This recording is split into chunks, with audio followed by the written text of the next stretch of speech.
Han Li's Wuxia Adventures. Chapter 2393. This was really a very sad thing. They had finally managed to save their lives from the terrifying black fire, but unexpectedly, in the next second, they were annihilated by a kind of terrifying aurora of heaven and earth. Their souls were scattered into the air, and they were done for. If one looked carefully, the moment these spirits dissipated at the last moment, they could almost form all kinds of emoticons. Bang! Before Shenzhen and the others could see clearly what had happened, they felt themselves being thrown out of the door by a shock force. 2 pieces of door planks and a screen were thrown over one after another, blocking the door and cutting off everyone's view. After Fang Su, Eunuch Hu, and the others were driven out, they all looked at each other in dismay.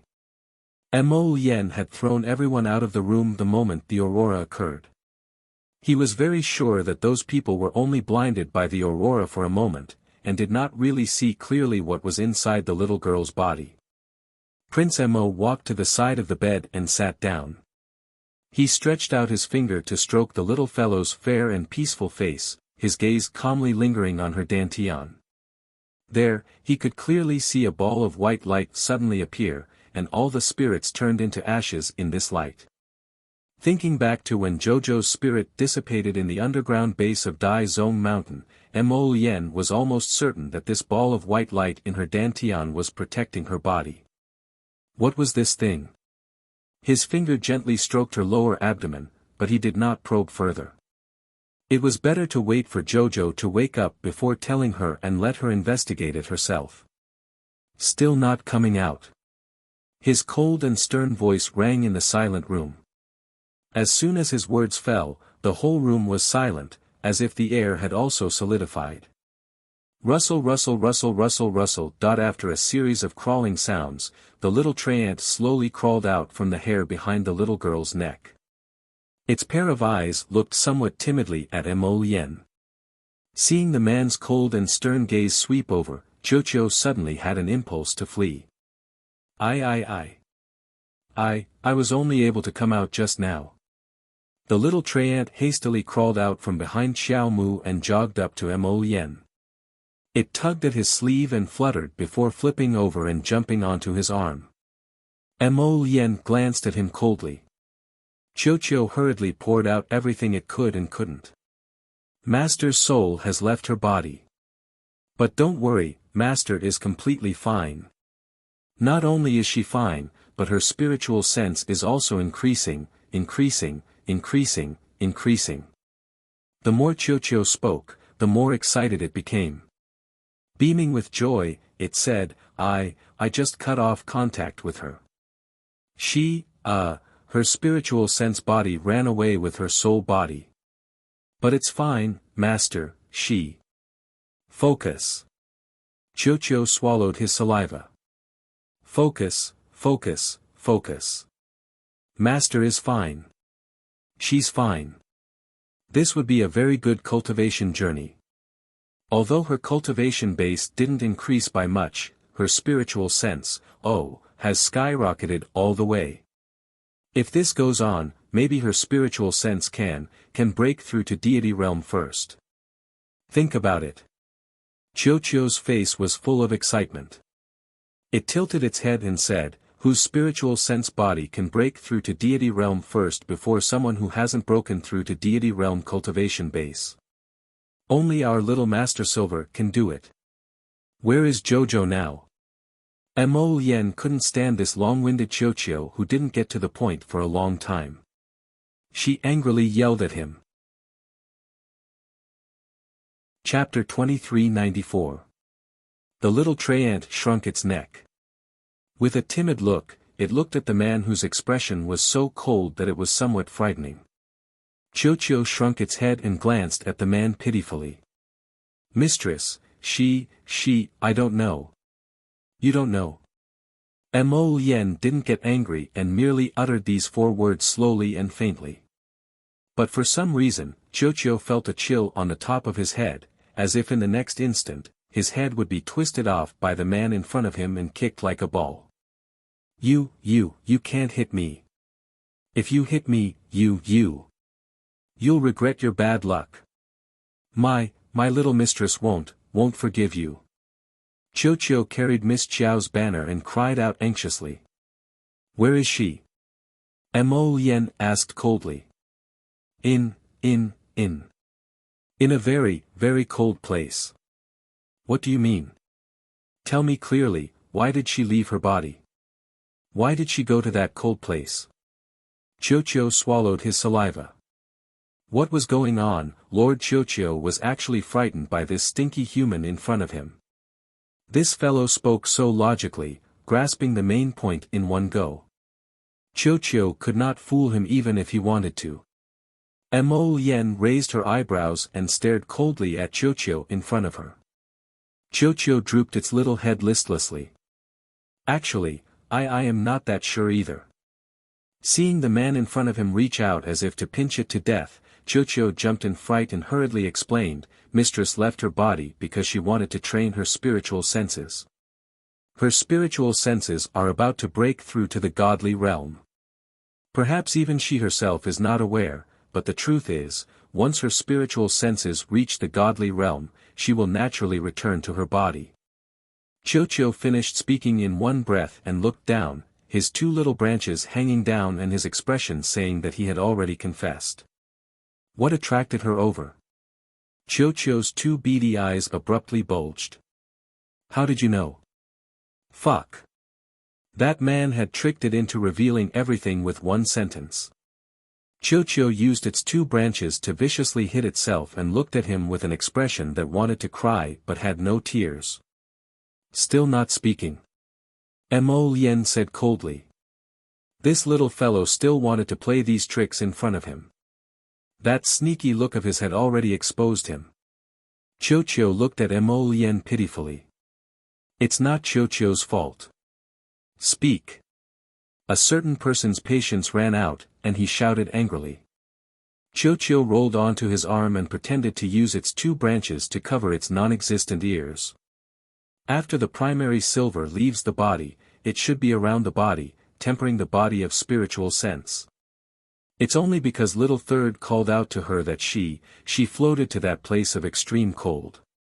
Who is Xiao San? Mo Yen curled her lips. Her tone sounded rather calm, but Qiu was trembling like a little sieve.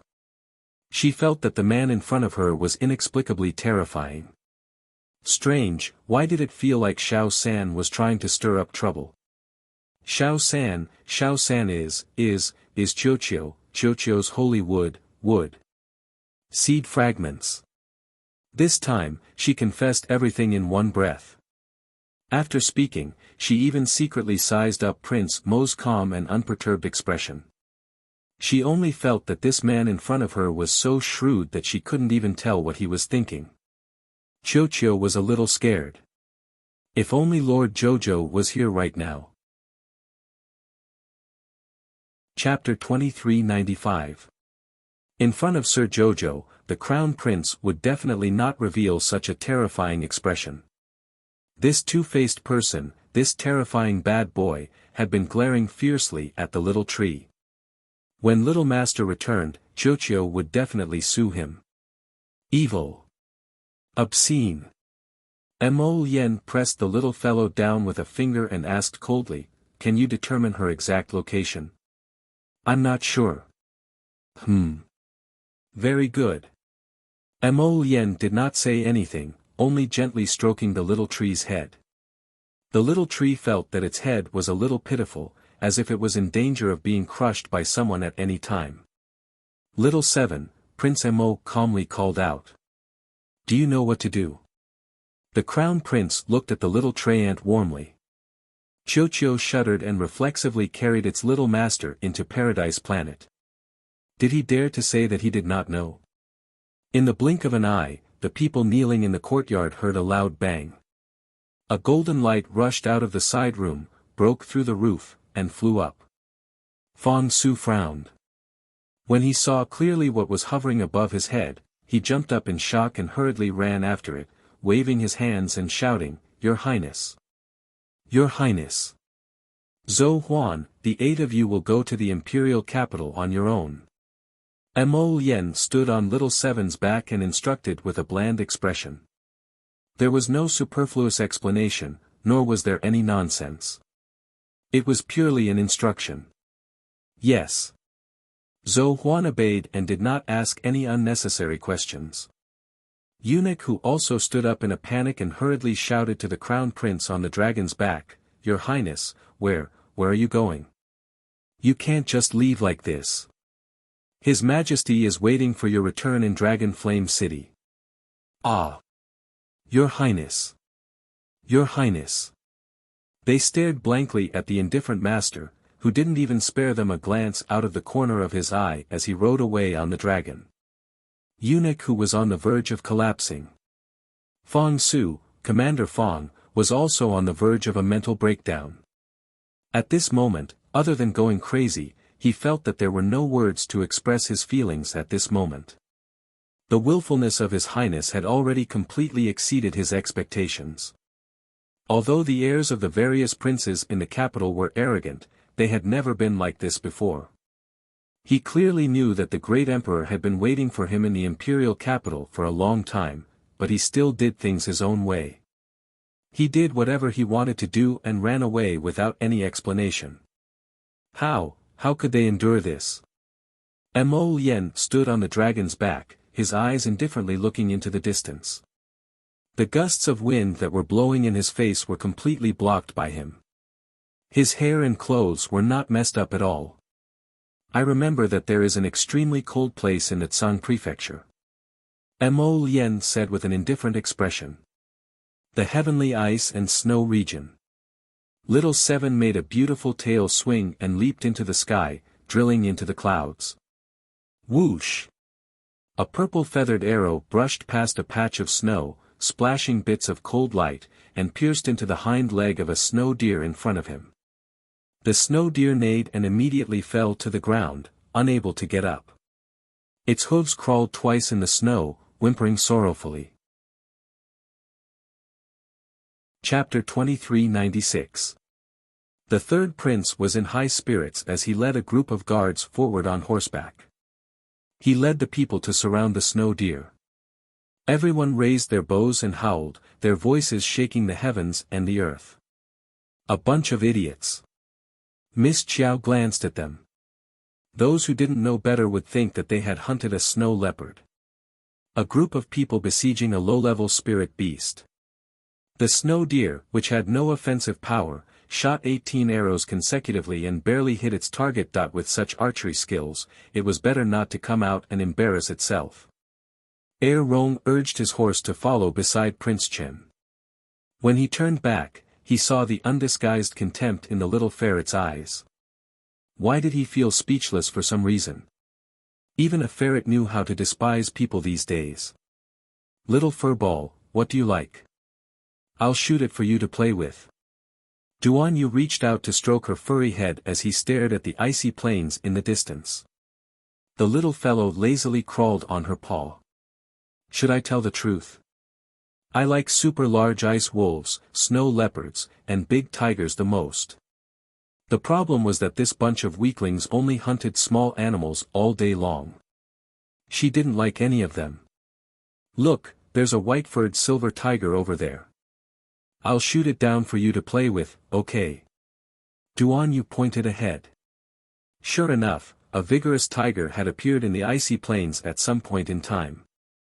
Third Prince and the others were already on high alert. They stared cautiously at the tiger, afraid that it would suddenly pounce over. Hearing the sound of hooves, Third Prince turned to look and saw Duan Yu spurring a polar ice wolf to gallop past them. That was a level 10 spirit beast, right?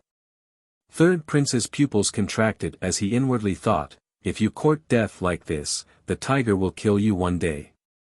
Rong was startled for a moment, and the corner of his mouth silently twitched.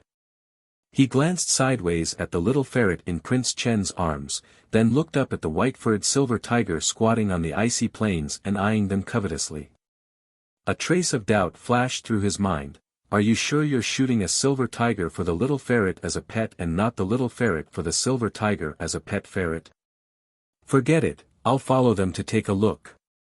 Lest this willful and reckless prince get hurt. Two streaks of light had already shot out from Duan Yu's fingers, smashing into the silver tiger's feet with a loud bang. This suicidal provocation infuriated the silver tiger, and it abruptly roared. With a leap, it scuttled down from the icy plain and made a beeline for Duan Yu. Just as the polar ice wolf and this white-furred silver tiger were about to collide, Duan Yu leaped up with the little ferret in his arms. He revealed a jade bamboo tube from his sleeve and abruptly shot it at that extremely pitiful silver tiger. They were so close to each other. The explosive power of the 9 jade heavens thunder flung the silver tiger away. It smashed into the thick layer of ice with a bang. Keek keek, with such a huge impact, it would be strange if the layer of ice did not crack. The silver tiger's expression was also very strange. When it realized that the layer of ice under its body was breaking, it hurriedly crawled with its claws, dragging its painful body, and hurriedly jumped onto another intact piece of ice. Without another word, it turned its head and fled with its tail between its legs. Fuck, the current human was too treacherous. He didn't even use spiritual energy to fight with you.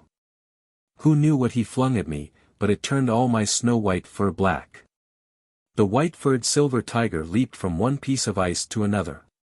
It finally jumped over the broken ice and madly sprinted towards the depths of the icy plains. Unexpectedly, it had only run a few steps when it looked up. Chapter 2397. To its surprise, it saw that grinning human standing in the air before it. When did he run in front of it? Roar! The white-furred silver tiger roared, but the trembling in its roar simply made it blush. What was going on? It was actually frightened by this tiny human, to the point that its organs were about to fall out. A fan had already appeared in Duan Yu's hand, and he winked at the silver tiger with a grin. Are you going to submit, or should I beat you until you submit? The little fellow was curled up in his arms. Even if he didn't look at her, he could sense her happy mood. That pair of beady eyes must be staring intently at this ferocious tiger right now. He knew she liked it. Duan Yu smiled. The white-furred silver tiger really wanted to resist again, but when the man revealed that piece of jade in his sleeve, it looked at its fur flying all over from the explosion. It involuntarily sprawled on the ground. It absolutely wasn't submitting to evil forces. Emichim, absolutely not. It was just that there was a saying among humans, a wise man submits to circumstances. The tiger had a flash of inspiration as it thought this. When Sir Jojo returned, he had an additional mount. The little fellow swaggered as she squatted on the silver tiger's head, and they returned to the camp while being watched by everyone. When someone asked, Duan Yu told everyone, little Jiao made a great contribution, so this is her reward. Everyone's jaws dropped to the ground. They didn't understand His Highness Prince Chen's scheme. His reward was a ferocious tiger mount, but he didn't feel that the little fellow's butt was uncomfortable. Sir Jojo naturally didn't care about these people's probing gazes. She was now also a person who reared a tiger. Oh, no, a ferret. The little fellow didn't know that she had already exposed herself to Duan Yu. After washing herself clean, she let the maidservant at the side wipe her fur. Clean and tidy, she slipped into the bed and lay there motionless. She didn't know why, but she kept feeling like she was exhausted every time she woke up these past few days. It was as if she hadn't rested well even in her dreams and always looked tired. His body was really too weak. Even after sleeping for so long every day, he still looked sleepy. Miss Chiao had no idea that little Martin's body did not have enough rest because her soul had been tossing and turning in and out of his body. Late at night, it was raining heavily outside. The bean-sized raindrops hit the tent and woke Miss Chiao up. When she opened her eyes, her soul had already slipped back into little Martin's body. Outside the tent, a person came in against the moonlight and braved the rain.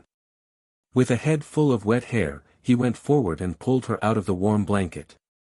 It's time to go. Isn't it still dark? Why did he have to leave now? The little girl was extremely sleepy. Duan Yu poked her forehead with a smile. "All right, continue sleeping." After saying that, he took a small blanket and wrapped her up. He stuffed her into his arms, leaving her two sleepy beady eyes exposed. The little fellow propped up her eyelids. Unable to withstand the tiredness, she went back to sleep. When Duan Yu carried him out of the tent, horses were already neighing and moving outside. The sudden torrential rain made everyone a little flustered. Snowflakes gradually gathered in the rain. It looked like the weather would continue to deteriorate. Roar! The little fellow waved her paw at him. "Where's my little tiger?" That was her mount. Chapter 2398. Duan Yu pressed down on her small head and stuffed her into his embrace. "It's cold. Don't worry, your tiger cub is following behind. It definitely won't fall off." Only then was Miss Chiao satisfied. She shrunk her head into his embrace and even purposely tugged at his lapel to block the whistling cold wind above her head. This body of fur really can't withstand the wind. The little girl thought unhappily. She wondered how her body, which was left behind in the divine province, was doing now. "Why do we have to move in this weather?" Commandery Princess Xiangchang's shrill shriek came from the camp. Although the maidservants held 2 umbrellas for her, her clothes were still half soaked from the howling wind and torrential rain. It was very uncomfortable to stick to her body. "Commandery Princess. It's the Emperor's order. I heard that the Board of Astronomy calculated that the weather will be even worse in the future, so we must leave now." Commandery Princess Xiangchang stood there and cursed before getting into the carriage in irritation. The boundless icy plain was currently covered in rain and snow. At first glance, it was foggy, so it was impossible to see the road clearly. Thankfully, other than those delicate royal concubines, everyone else had decent cultivations, so most of them didn't have much of a problem traveling on a rainy day. Duan Yu was worried about his mother, so he mounted the ice wolf and ran to his mother's carriage to instruct the coachman. Because the rain and snow were too heavy, even though he was wearing rainproof clothes, his clothes were almost completely soaked. Noble Consort Duan sat inside the carriage and worriedly lifted the curtain. She called out to him, "Ali, the rain outside is too heavy. How about you also get in the carriage?" "No need, mother." There were other women in the carriage, so it was naturally very inconvenient for him to get in. It wasn't until the group started moving that Duan Yu returned to the Emperor of Cangzhou. Dressed in martial attire, the Emperor was riding on a level 12 mystic horse as he narrowed his eyes at the road ahead. They originally planned to set off today, but this vile weather came unexpectedly, so he ordered them to prepare to set off before daybreak. Although it was difficult to travel on rainy and snowy days, how could the children of Cangzhou be so delicate? The group packed up the food, utensils, and other things. They left the tents there and followed the great emperor back. At this moment, an official from the imperial astronomer with a solemn expression walked forward and saluted the emperor in the rain. "Your Majesty, please give the order to set off quickly.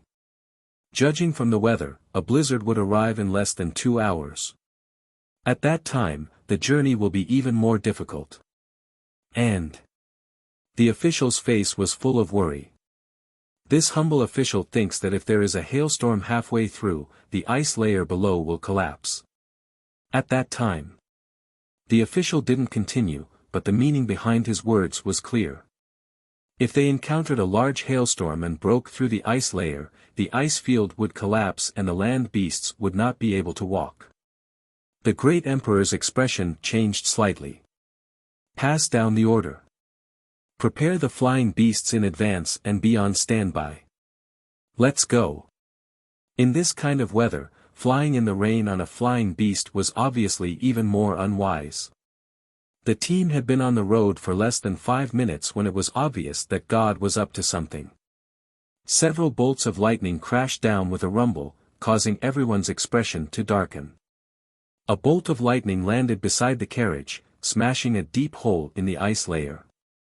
The horse's hooves were raised in fright, and the carriage driver desperately tried to control the reins. The great emperor hastily shouted, "Go!" Great, it didn't even take 2 hours. The hailstorm didn't fall, and a thunderstorm attacked. Chapter 2399. The lightning struck the glacier, creating several deep craters in it. Everyone only felt the glacier beneath their feet tremble, and cracks that were clearly visible to the naked eye blossomed with a series of terrifying crackling sounds. It was as if everyone would fall into the depths of the icy plains in the next instant. The horses neighed in fright, and the women and children screamed repeatedly. Poof! A tender green thing suddenly shot out from behind the crowd from a crack in the icy plains and whipped the horse's butt with a smack. That unlucky spirit stallion immediately neighed in fright and kicked its front legs. The third prince, who had been sitting upright on the horse's back and doing his best to restrain the horse's agitation, instantly tilted his body along with the upright spirit stallion. Waves of dizziness hit his mind, and a trace of alarm flashed through his eyes. What a joke!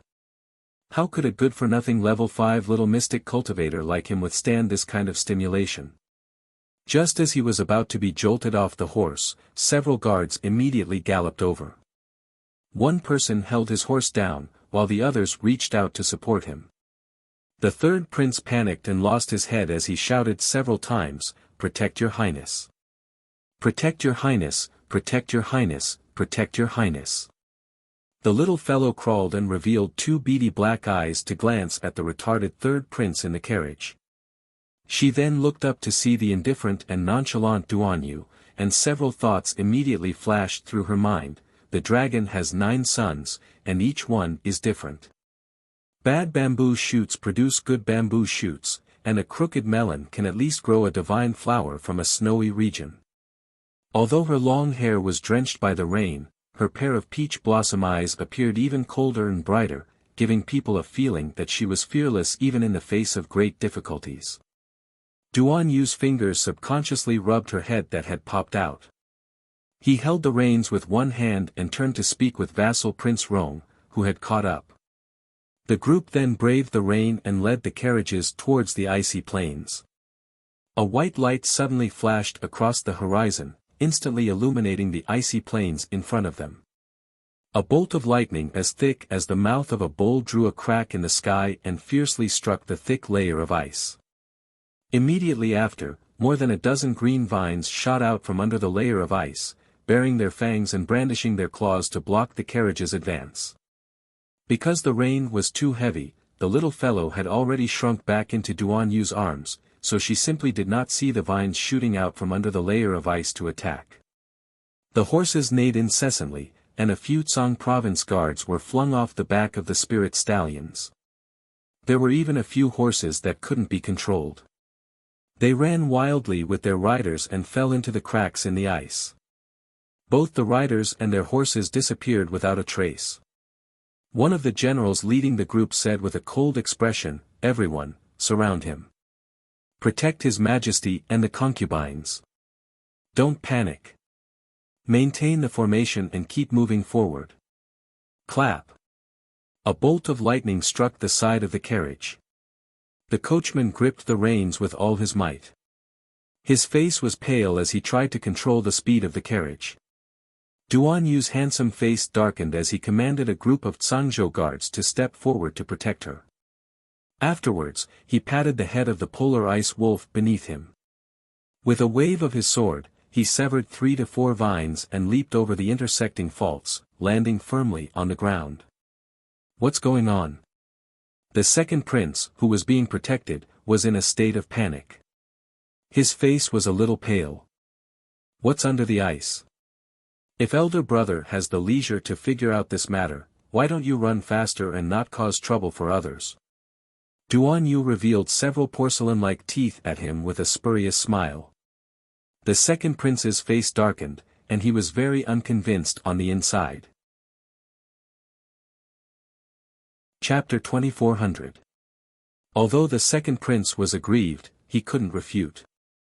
After all, he was the same as old third, a novice mystic cultivator. Whenever his cultivation was mentioned, he would feel stifled and flustered. But could this be blamed on him? This was completely due to his innate talent, all right.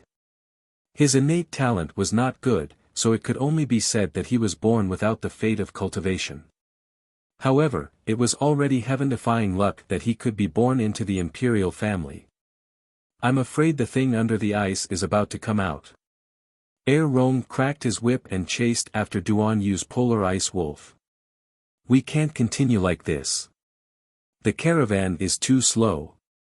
Organize a group of people to stay behind to cover the retreat, Duan Yu ordered coldly as he glanced at Rong Qing. Don't pick on crooked melons and split jujubes to disgust people.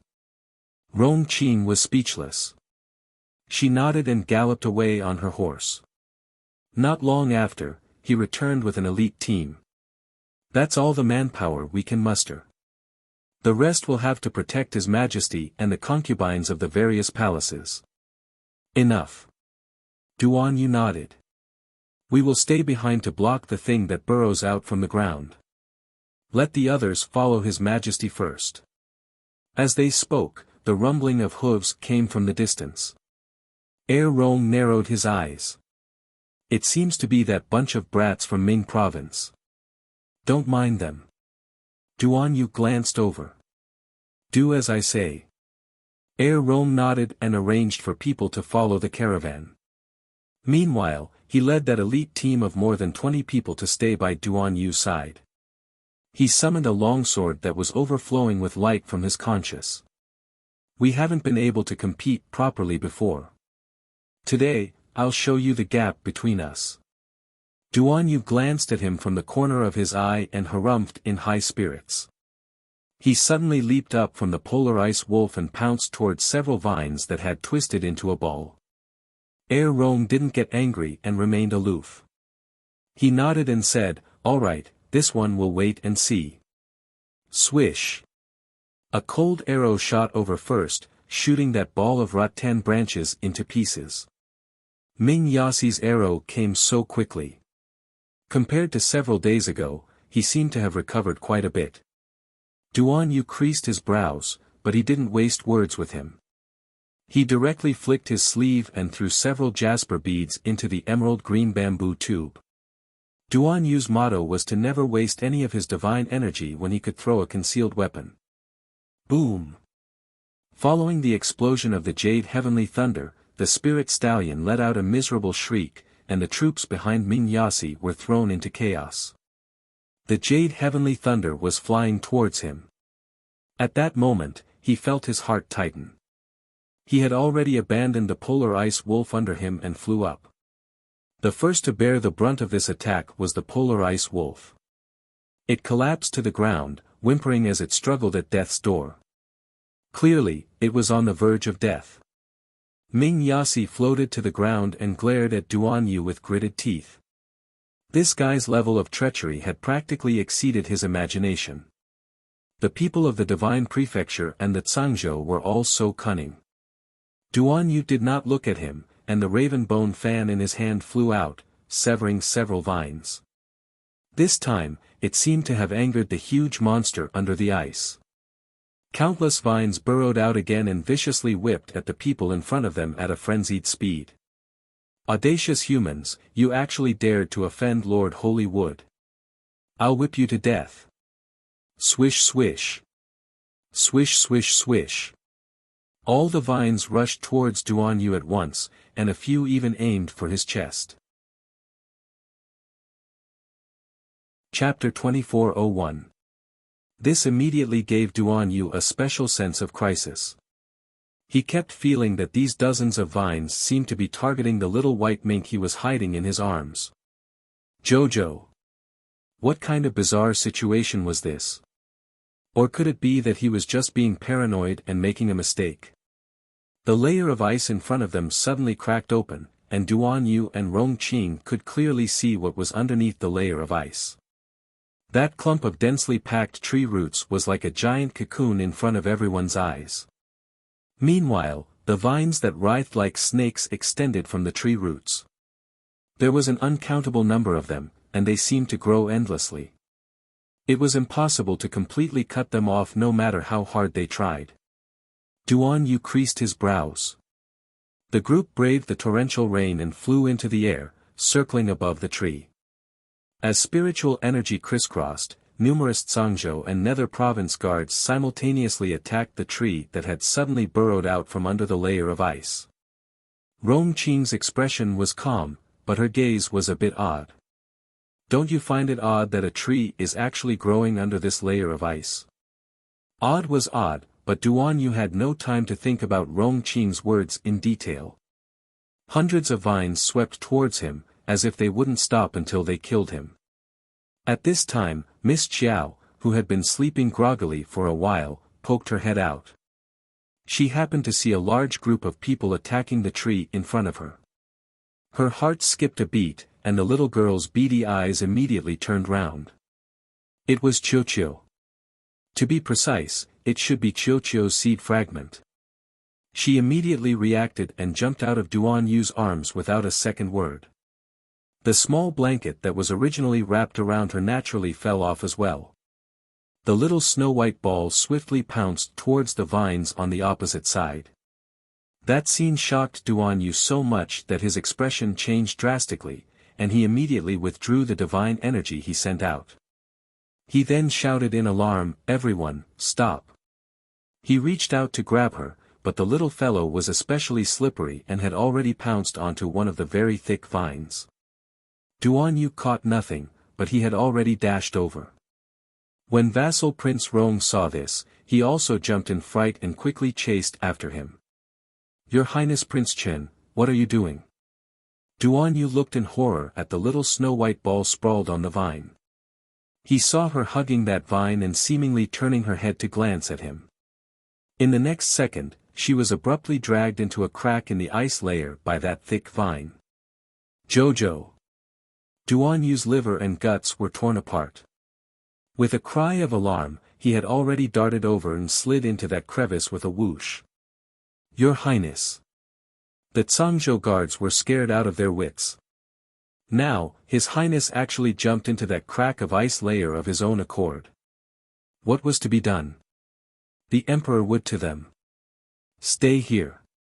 After Qiuqiu you of the U of the Tsin of you of the U of you of the you of the U of you." The group of Zhangzhou guards looked at the two of them with stupefied expressions as they disappeared in front of them without any hesitation. They wished they could beat their chests and cry out loud. Fuck. It was fine if Prince Chen was willful, but why was the usually calm, self-restrained, intelligent, and cautious vassal Prince Qing also so willful? That was Prince Qing's only son, the Princess Consort's pearl. This was bad. If something happened to His Highness and the vassal prince in the underground ice layer, they should be prepared to be skinned alive by the Emperor and Prince Qing and have their entire family exterminated. Chapter 2402. After staring blankly for a moment, Min Yasa's eyes suddenly flickered. He tossed the horsewhip to a Han behind him and coldly said, "You guys go out first and wait at Flat Mountain Town." "Master! Big brother!" Everyone couldn't help but exclaim. Akir ran over, her eyes red. She wanted to grab hold of Dark Yasa's robes, but he waved his sleeve, and with a whoosh, he nimbly charged into the crack in the ice. No one knew what was below the ice. Everyone gathered around and only saw a deep, serene ice cave that seemed to lead to the depths of the Earth's core. They didn't know how far down it was. Akir! Akir! Han grabbed the weeping Akir, who wanted to jump down, and angrily slapped her. "Are you crazy? With your cultivation, you'll be throwing your life away if you go down." There were many ice caves below, and there were many forks in the road. Who knew which corner they'd slide to if they jumped in? Perhaps they'd be trapped under this glacier forever, unable to come out even if they died. Then what do we do now? Akir's wails shook the heavens as she shrieked, "We only came to find a snow domain divine flower, but we didn't find the flower, and we don't know whether His Highness is dead or alive. Do we really have to leave here and wait for him at Flat Mountain Town? Listen to Big Brother. Ahan said with a sullen face. No, I'm not leaving here. I'll wait here for Big Brother Yas to come back. Akir was crying like a tearful doll as she shrieked at everyone. Ahan didn't give her a chance to speak any more nonsense and directly slapped her head, knocking her out. He had two subordinates carry Akir and immediately turned to leave with a sullen face. Ahan had always followed his big brother's orders and never disobeyed them in public but in private. After the noisy group of underworld province guards left, one of the Tsangzhou guards said bitterly, "Then what do we do? Send 2 people to the emperor to report this matter." Everyone looked at each other. Only a fool would report it and directly face the wrath of the emperor and Prince Qing. The Tsangzhou guards were conflicted and uncomfortable. After Arbor's small body was pulled down by the vine, he slid down the ice hole. The vines were very nimble and flexible. They dragged her back and forth in the honeycomb-like cave, dragging her deeper and deeper. She didn't know if they wanted to drag her into the depths of the earth's core. The little fellow only felt that his body kept falling down, falling deeper and deeper, but there was not a trace of nervousness in his heart. From time to time, Duan Yu would fling out a burst of divine energy to stop the vine's dragging speed, but overall, it did not have much effect on such a thick sapling. Arbor put its 2 little paws on the vines. Feeling the intimacy of the small tree, it felt a bit happy. Who would have thought that he would be able to see the figure of Little 3 in this strange trip to the heavenly ice and snow region? According to the ranking of the seed fragments, the person in front of him should be called Little 3. Little Tree only instinctively dragged his little master and ran. In any case, in his days, he only felt that there was something he wanted on that human, so he must obtain it.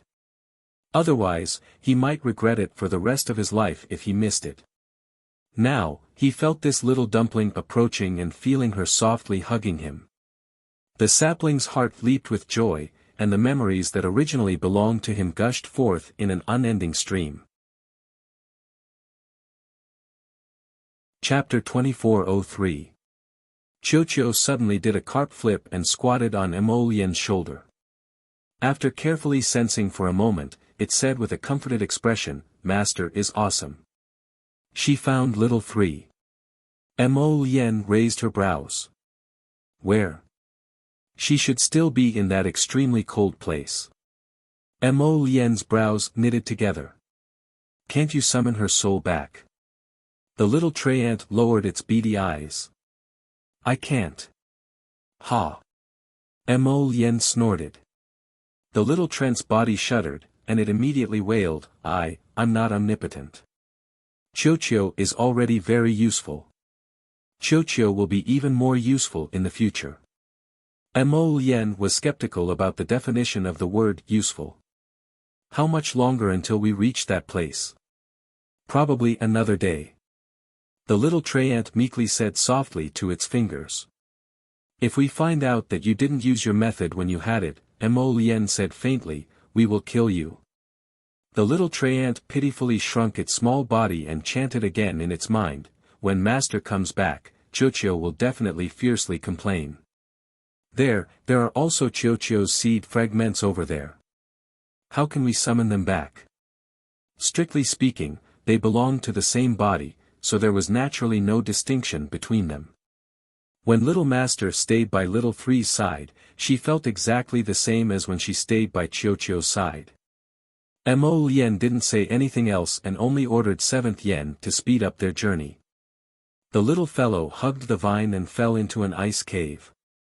She twisted and turned along the cave, occasionally glancing back at Duan Yu with a conflicted expression. She originally wanted to tell him not to worry, but she freaking shocked herself by letting out an ow when she opened her mouth. In the end, it slid all the way to the bottom. When it flopped and fell into a small ice river, its round body fluttered twice before it was suddenly grabbed by someone. Then, it was lifted up and fiercely pulled into someone's arms. Arbor could hear Duan Yu's frantic heartbeat. That indescribably panic-stricken heart was terrifying as if it was about to jump out of his chest. She reached out her little paw and patted his chest. At this moment, both of them were drenched. Her fur was soaked with water, and now it drooped listlessly in one place. And as Duan Yu slid down, his white robes were also torn and tattered by the occasional protruding icicles. Hua! With the sound of water, the roots of the small tree that was originally submerged in the water suddenly opened up and prepared to attack. Roar! The little fellow hastily turned around and roared at him before quickly hugging Duan Yu's hand that was about to release this divine energy. Duan Yu glanced at her in confusion. You know him? Nodding madly. The little fellow's soft and adorable appearance warmed Duan Yu's heart, and he reached out to stroke her head. When vassal heir Rong worriedly followed over, he couldn't help but be dumbstruck. He saw that His Highness Prince Chen had already changed into a clean set of robes and was hugging a snow-white ball. He was using his divine energy to dry the water stains on her body while also combing her messy fur. In the tranquil ice water, the enormous tree that attacked them earlier was gently sliding its dozens of vines and obediently squatting in the water. It didn't look like it wanted to attack anyone at all. What was going on? Where did this inexplicable sense of harmony come from? Chapter 2404. Vassal Prince Rong dumbfoundedly glanced at Prince Chen before hastily walking forward. Your Highness. Rong Qing's body suddenly tensed, and she reflexively pulled Duan Yu aside. Be careful. Swish. An arrow brushed past Vassal Prince Rong's left shoulder and landed in the frozen river with a bang. The explosion instantly infuriated the sapling that had quieted down, causing it to brandish several hundred vines with bared fangs and brandished claws, attacking a figure. The newcomer was Ming Yasi. He didn't express much shock when he saw the vines attacking him. He merely calmly built an earth wall in front of him. Following that, he took out several fire spirit talismans from his inner world and looked at the sapling in the frozen river with a solemn expression. Swish swish swish. Several fire spirit talismans flew over and directly ignited on the sapling's body. Swish swish swish swish. The sapling shook its branches and blocked all the vines in front of it, blocking the surging firepower attack. Bang bang bang. Ow, ow, ow. Seeing the small tree being forced back by the fire talismans and the branches being set ablaze, the little girl was furious. She turned around and roared at Dark Yas. It wasn't that the sapling couldn't deal with this Ming Yasi. Rather, the sapling had just promised her that it would obediently crouch down and not attack people. Duan Yu reached out and pressed down the little fellow's fleshy body that was struggling. Duan Yu directly carried her to the frozen river and glanced at that tree in astonishment before turning back to look at Ming Yasi. Why did you follow us? This Ming Yasi was probably born with a mismatched horoscope. So every time they met, he had the urge to attack. You are Xiao Mu. At this moment, Ming Yasi's gaze was fixated on Xiao Qiao as he sternly enunciated each word. Before jumping into the ice crevice earlier, he clearly heard Duan Yu call out, Jojo. If it weren't for that Jojo, why would Duan Yu jump into the ice crevice without hesitation? Miss Qiao was instantly enraged. Although no clues could be seen on the snow-white little marten's face, Ming Yasi had a strange feeling. He was certain that what he had said was the truth. No wonder when I saw this little guy, I couldn't help but like him. No wonder that guy Duan Yu ran off after snatching her. All the strange things that had happened before could be explained with words at this moment. A faint smile appeared on Ming Yasi's grave and stern face.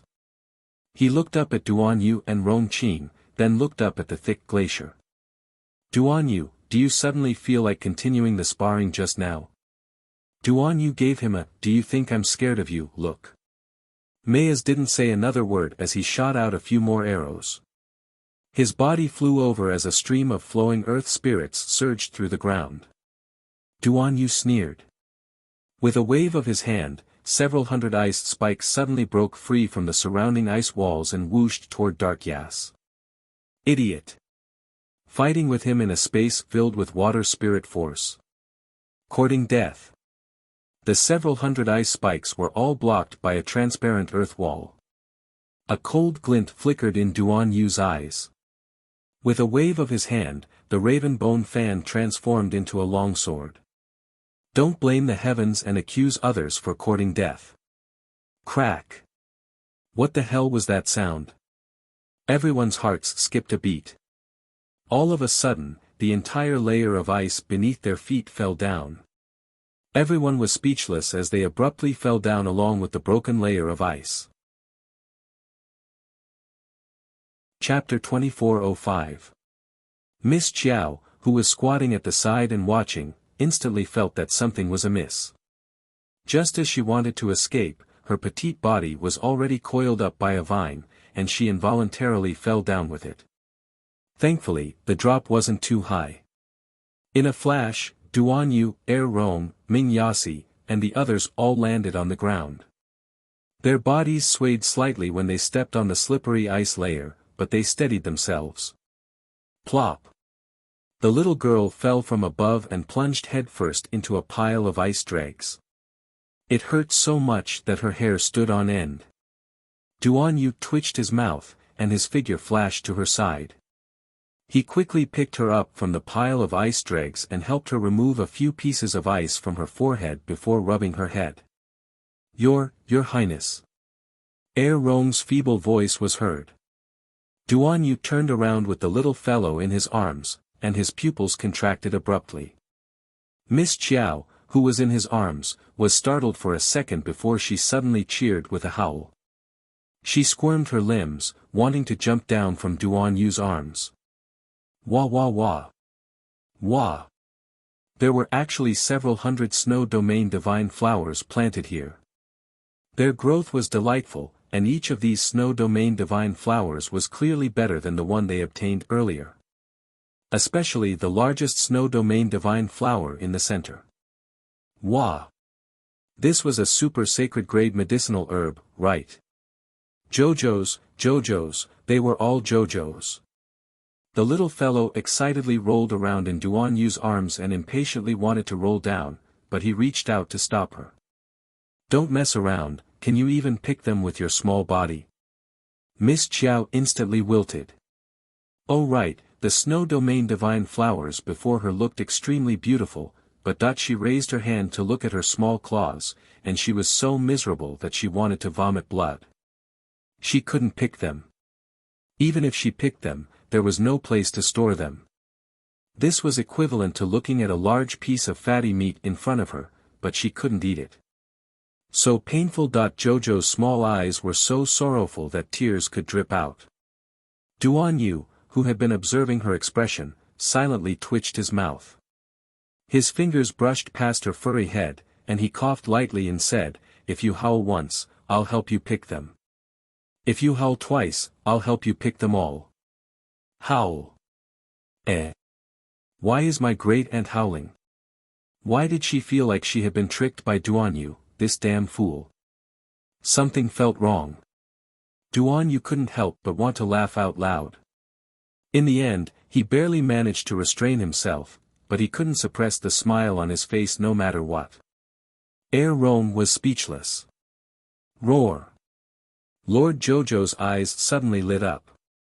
She stared at Ming Yas, who had already plucked a snow domain divine flower and turned to look at her. Crawl, crawl, crawl. Miss Chiao clung to Duan Yu's lapel with all her might, and the latter helplessly patted her head. All right, I got it. I'll pick it now, I'll pick it now. The strange thing was that Ming Yasi only took one stalk of the snow domain's divine flower before standing aside and coldly watching Duan Yu busying himself. Lord Jojo secretly waved his little paw and thought to himself, at least he knows what's good for him. This guy must have felt that he couldn't beat Duan Yu and Rome with 2 fists, so he decided to be obedient. The little fellow squatted on the side and occasionally extended her paw to give directions. Duan Yu's method of plundering the snow domain's divine flowers was quite practiced. He clearly didn't look like someone who was harvesting medicinal herbs for the first time. As long as one didn't get close to the flower, it was very convenient and simple to use divine energy to envelop things from a distance. It wasn't long before Duan Yu collected an entire patch of Snow Domain's divine flowers into his storage talisman. Chapter 2406. After Duan Yu dug out the divine flower of the Snow Domain, a shallow pit was revealed at the bottom. Arbor's sharp eyes noticed that there seemed to be something bright inside the pit. It shook its eyes and then rolled over. It rolled especially smoothly and quickly. The corners of the mouths of the people nearby twitched when they saw that greedy look. Miss Qiao only realized something was wrong after rolling over. Why was it that whenever she ran away now, it was only logical for her to roll? Was this appropriate? The little fellow had already seen what was inside the pit. It was a transparent treasure crystal about the size of her body. There was a blood-red color in the crystal's center. What kind of good stuff was this? It looked extraordinary at first glance, so it must be a very rare tool refinement material.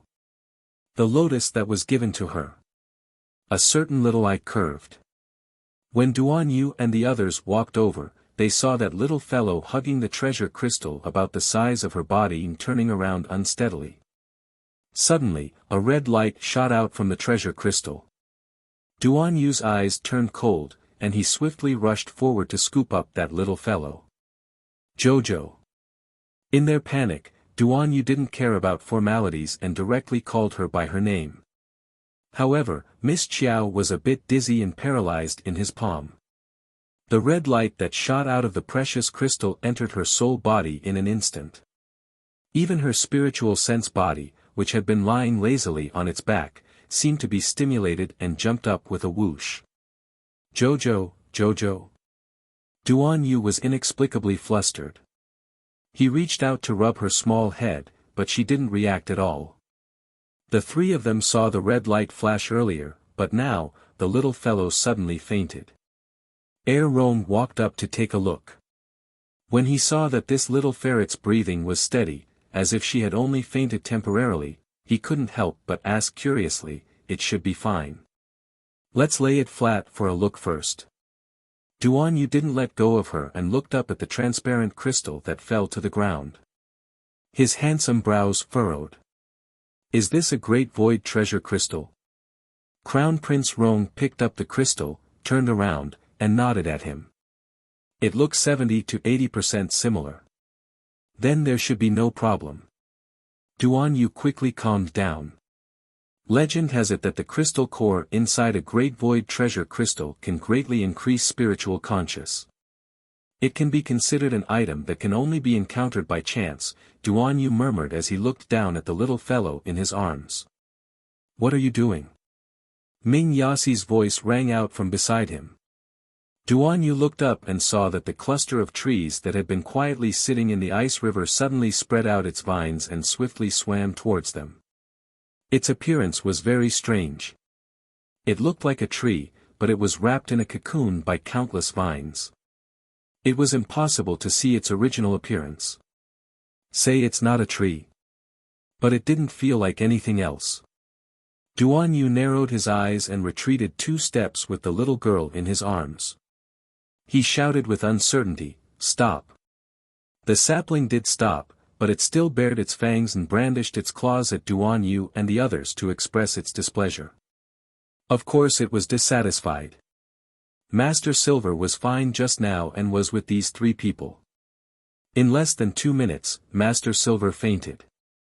Don't worry, she's fine. Duan Yu reflexively said and stroked Miss Qiao's furry head. Let her slowly absorb the crystal core. She should wake up soon. Ming Yasi glanced at the sapling from the corner of his eyes. What the heck is this? Chapter 2407. Duan Yu was in a bad mood, so he naturally couldn't be bothered with this fellow. Ming Yasi couldn't help but shout angrily, "Don't think I want to waste my breath with you. If it weren't for Jojo, I wouldn't even bother with you." Duan Yu expressionlessly glanced at him, looking like he couldn't be bothered with this person. Ming Yasi couldn't help but be infuriated. Humph, The reason I didn't fight over the snow domain's divine flower with you is that I only need one stalk. I'll leave the rest to Jojo. It's not for you. Duan Yu rolled his eyes at him. Rong, why did he feel like these two people's conversation was so childish? Oh wait, it was His Highness Yasi. So childish. His Highness Prince Chen simply ignored him, so it was clear that he couldn't be bothered to talk to him. Ming Yasi shouted at Duan Yu again, how do we get out? Duan Yu also knitted his brows when he looked up at the thick layer of ice above them. When he first came down, he followed the tree and slid all the way down through the honeycomb-like ice caves. Now that they wanted to go back up, it seemed a bit difficult. Unless they could find their original path and go back up, or they could directly break through the layer of ice above. However, it looked like these two possibilities were minuscule. They could tell with a glance how thick the layer of ice was above them. It wasn't impossible for the three of them to break through this layer of ice if they combined their strength, but not this way, it would take some effort, and the three of them would have to cooperate well. From the looks of it, it was most likely impossible to get Ming Yasi to cooperate with them. Rong Qing said, let's try to find the passage up later. Find the passage. Ming Yasi harumphed. Easy for you to say. When I jumped down just now, I had to make so many turns that I don't even know how many ice caves I went through. If I could go back the way I came, why would I stay here and wait for you guys? Duan Yu swept him a glance. You punk, you're so noisy. Why don't you tell me what good idea you have? Me. Ming Yasi stiffened his neck and was about to speak. The three of them suddenly discovered that the entire layer of ice was shaking slightly from a shock. Crown Prince Rong's expression changed slightly. It seems to be a wave of energy coming from above. Duan Yu retreated a few steps with Miss Qiao in his arms. The sapling naturally moved its countless branches and slid along with Duan Yu. Seeing this, Ming Yasi hurriedly asked, where do you want to take her? Put it down. Although he didn't know what the little lady was up to make her look so bizarre, reason told him that he could ask about this kind of thing later. Right now, he should snatch the little lady from Duan Yu's hands first. Opportunity knocks but once, when will such a good opportunity come again? When Duan Yu saw Nes pouncing over and reaching out to grab Arbor, who was in his arms, Duan Yu spun around to evade his fingers. He brandished a chilling ice blade and bellowed, what are you up to now? At this moment, the trembling of the ice layer seemed to be increasing in intensity. As long as one wasn't deaf, they should be able to hear what was going on above. Someone is chipping away at the ice. Crown Prince Rong frowned and pointed upwards. Right above us. Boom. Bang. Bang. The dragon claw slammed down more than a dozen times in a row. The glaciers in this area all made cracking sounds under this huge force. Mo Yen apathetically stared at the sapling squatting on the dragon's head. You're not mistaken. Chapter 2408. Master is down there. Master is down there. Qiu shouted. I can feel it. What kind of relationship did he have with Master?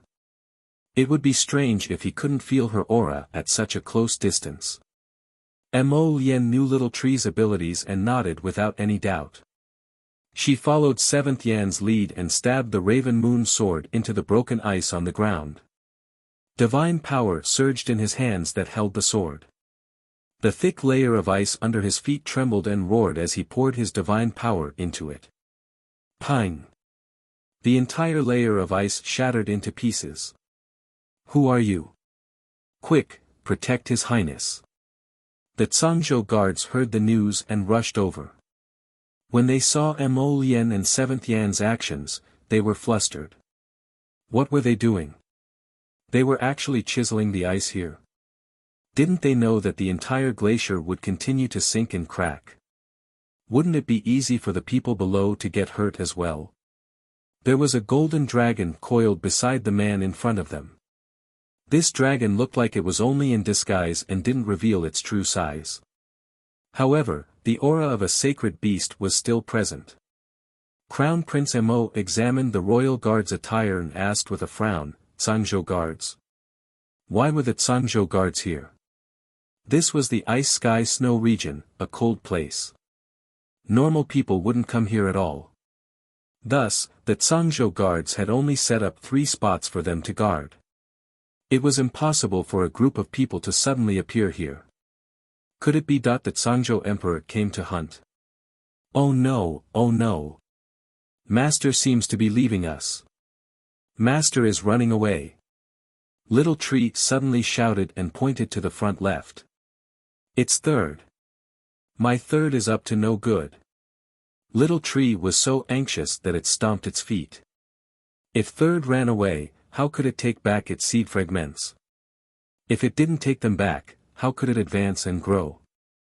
Mo Lien grabbed Little Tree and threw it on her shoulder. Then, she called 7th Yen to fly over. After a whooshing sound, Yen Qi's long dragon tail broke half of the ice layer with a crack. The Tsang province guards all cried out in alarm, leaping up to avoid the layer of ice that had suddenly sunk in. At the same time, Duan Yu and vassal Prince Rong jumped out from a cracked ice cave. Duan Yu's expression froze, and he quickly turned around to chase after a certain place. Earlier, when the ice cave was shaking, that lump of tree used its vines to drag the unconscious little white ferret in his arms away.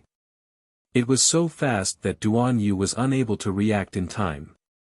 He didn't know what the hell it was, but a tree came out to mess things up. It actually wanted to carry the little girl and run away alone. He didn't know where it got its guts from. The next person to emerge from the ice cave was naturally Ming Yas. Looking up to survey his surroundings, Ming Yasi also chased after Duan Yu without another word. "Is that your seed fragment?" Prince Mo asked coldly. At this moment, he had already seen clearly what the huge lump in front of him was. Don't be fooled by the fact that it looked like a tangled mess. In fact, it was a tree made up of countless vines. Qiu nodded guiltily. Although its seed fragment may have only developed a bit of intelligence, it doesn't affect its desire to get close to Little Master at all. "Make it stop," Mo Lien said after a long silence. Chapter 2409. Although Prince Mo's tone was very calm, Qiu could detect a hint of murderous intent in his nonchalant tone. It was as if he couldn't stop Little Three in front, Crown Prince the Great would very likely charge up and directly cripple Little Three. So scary. The little tree ant reflexively reached out to touch its branches. In an instant, it sent out countless vines that scattered straight ahead. Whoosh! Duan Yu's figure caught up and paused in midair, startled. Mo Lien. Why did this fellow suddenly appear here? Duan Yu was a bit curious, but he had already landed beside Mo Lien. When Mo Lien saw him chasing over, her eyes were also a bit curious. Why are you here? Could it be that he really accompanied the great emperor of Zhangzhou to the heavenly ice snow region to hunt? Have you seen my wife? Prince Mo didn't wait for Duan Yu's reply and hastily asked again. Duan Yu's expression was a bit odd as he sized him up. Then, he nodded and pointed ahead.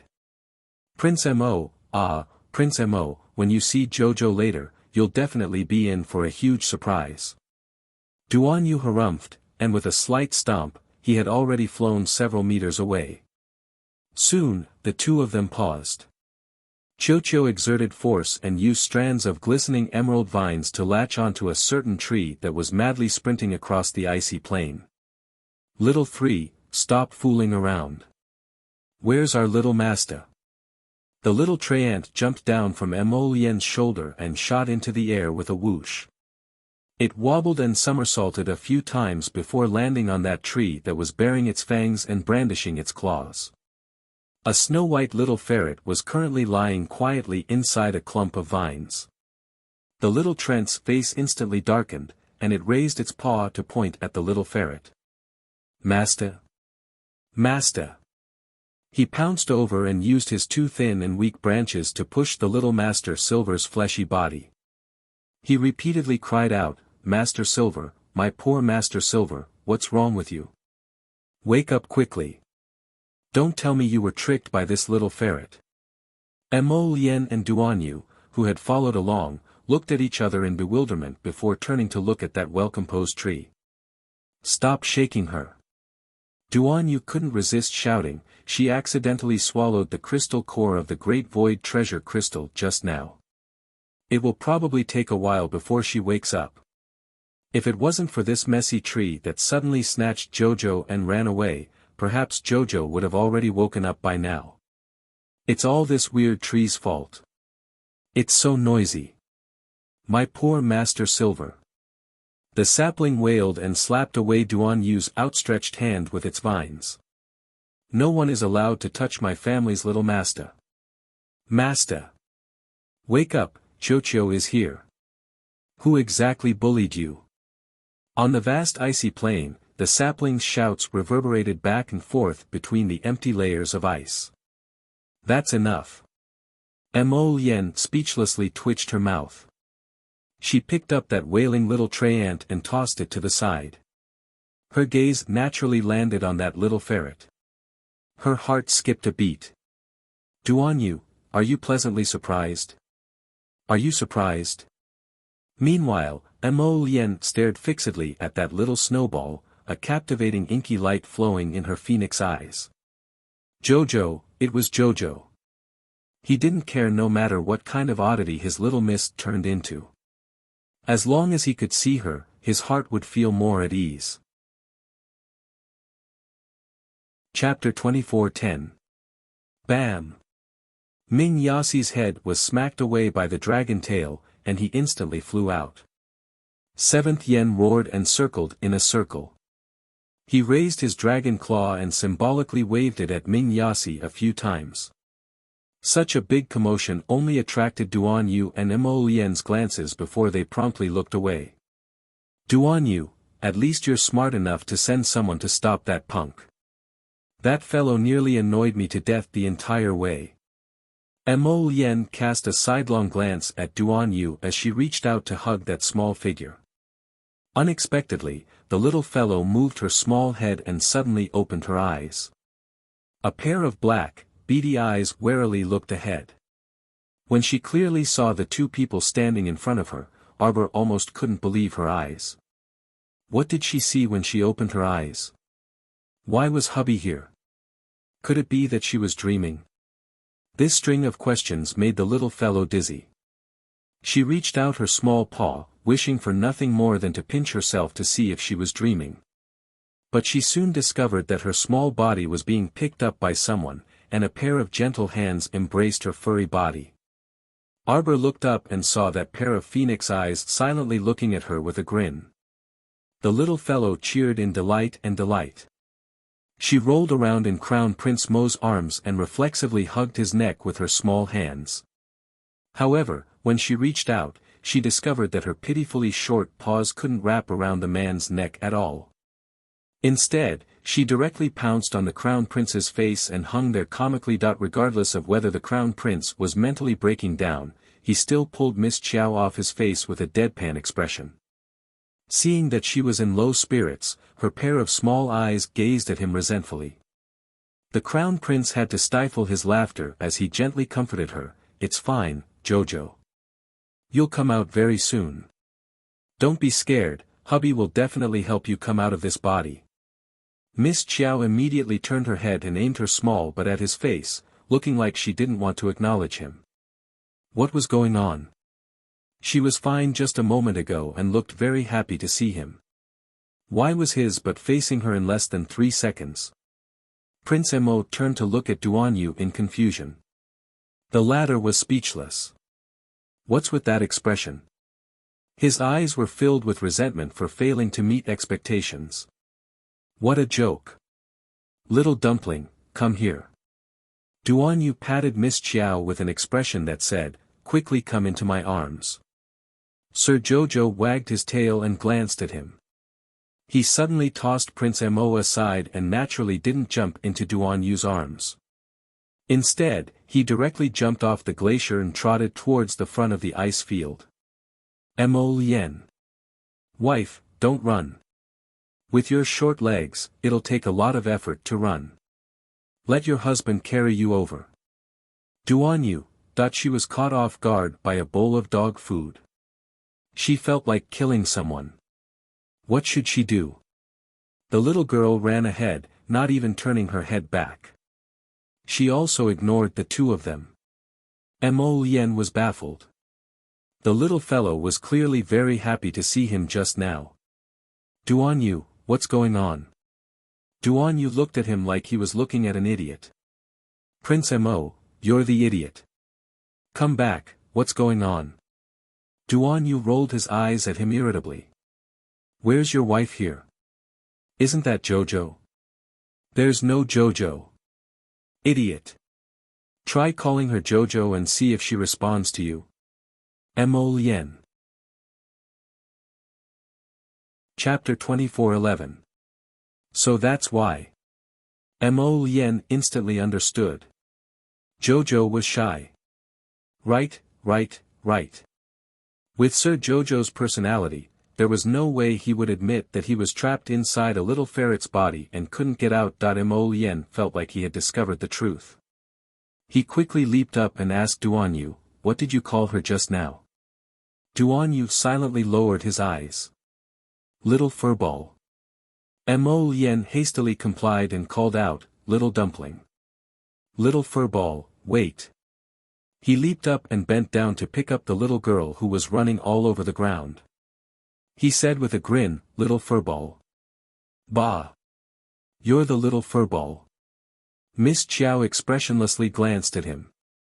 Little furball, be good. Let's get to know each other. I am Mo Lien. This is our first time meeting, but I will take good care of you in the future. Don't worry. The crown prince pinched her little hands and feet and thought, compared to his soft baby, this really paled in comparison. Arbor. It felt like he was giving himself away. Duan Yu couldn't resist covering his face. He used to think that this Prince Mo was quite wise and farsighted. He didn't expect him to be a retard. Let's return to Flat Mountain Town first. Duan Yu said with a taut face. Flat Mountain Town was the closest large town outside of the heavenly ice and snow region. The Empress and the rest were frightened, so they would probably rest in Flat Mountain Town for a day or two before setting off for the capital. Prince Mo still felt tired. His wife was clearly right next to him, but he still had to pretend to not know her. It couldn't be helped. He had to take care of his wife's emotions. The little white ferret was expressionless, but its beady black eyes kept darting around. It would take at least 4 hours to travel from the heavenly ice and snow region to Flat Mountain Town. In addition, the storm had raged for more than half a day. Not only did the rain not stop, but it even showed signs of intensifying. It was very difficult to travel, so it would take even longer. Fortunately, the lightning and thunder had stopped. In order to leave this place earlier, Mo Lien summoned Little Seven and left with Duan Yu and Rong Qing. After being pestered by Yen Chihu for a while, Ming Yas had no choice but to summon the Python Bull with a furious expression. He then rushed to Flat Mountain Town as well. Along the way, Ming Yasi was naturally in a bad mood. By the time they reached Flat Mountain Town, it was already late at night. They had been tossing and turning since early in the morning until now, causing everyone to be thrown off their feet and exhausted. Yas and the others naturally caused quite a commotion when they rushed back. As for noble consort Duan, she actually hadn't closed her eyes this entire time. It wasn't until she heard the news of Duan Yu's return that she anxiously came out to see her son and tugged at Duan Yu for a long chat. There was only one large inn in Flat Mountain Town. With the Emperor's power, it was impossible for him to stay in that inn. Officials had already booked the residence of the wealthiest family in Flat Mountain Town to settle down the Emperor and his concubines. The Nether Province guards also did the same. However, the best residence had already been requisitioned by the Emperor of Zhangzhou and his entourage, so they had no choice but to find another large residence and make do with it for now. Hence, Prince Mo, who was all alone, decided to bring his little miss to the inn to make do for the night. When he turned around and saw Duan Yu's hesitant expression, Prince Mo tightly hugged the little white ferret protectively. "What are you doing?" Duan Yu rolled his eyes at him.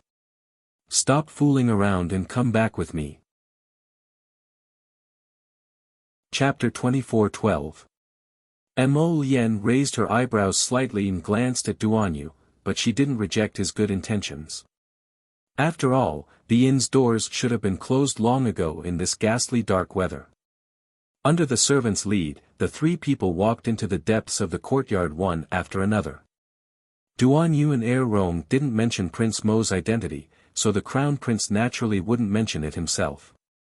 The servants only thought that he was a friend of Prince Chen or Rong. The servants carried lanterns and umbrellas in front of them before they reached the door of a wing room. Then, he heard the door of another room creak open. A woman in plain white clothes stepped out from inside and called out, "Big brother Ali." Seeing Commandery Princess Xiangchang pouncing over, Duan Yu dodged to the side without even looking up. He turned to roar at the servant, "How did you arrange the rooms?" There were many people in the emperor's party for the winter hunt, so this temporary residence wasn't as spacious as the temporary imperial residence. With so many people, it wasn't easy to arrange the courtyards.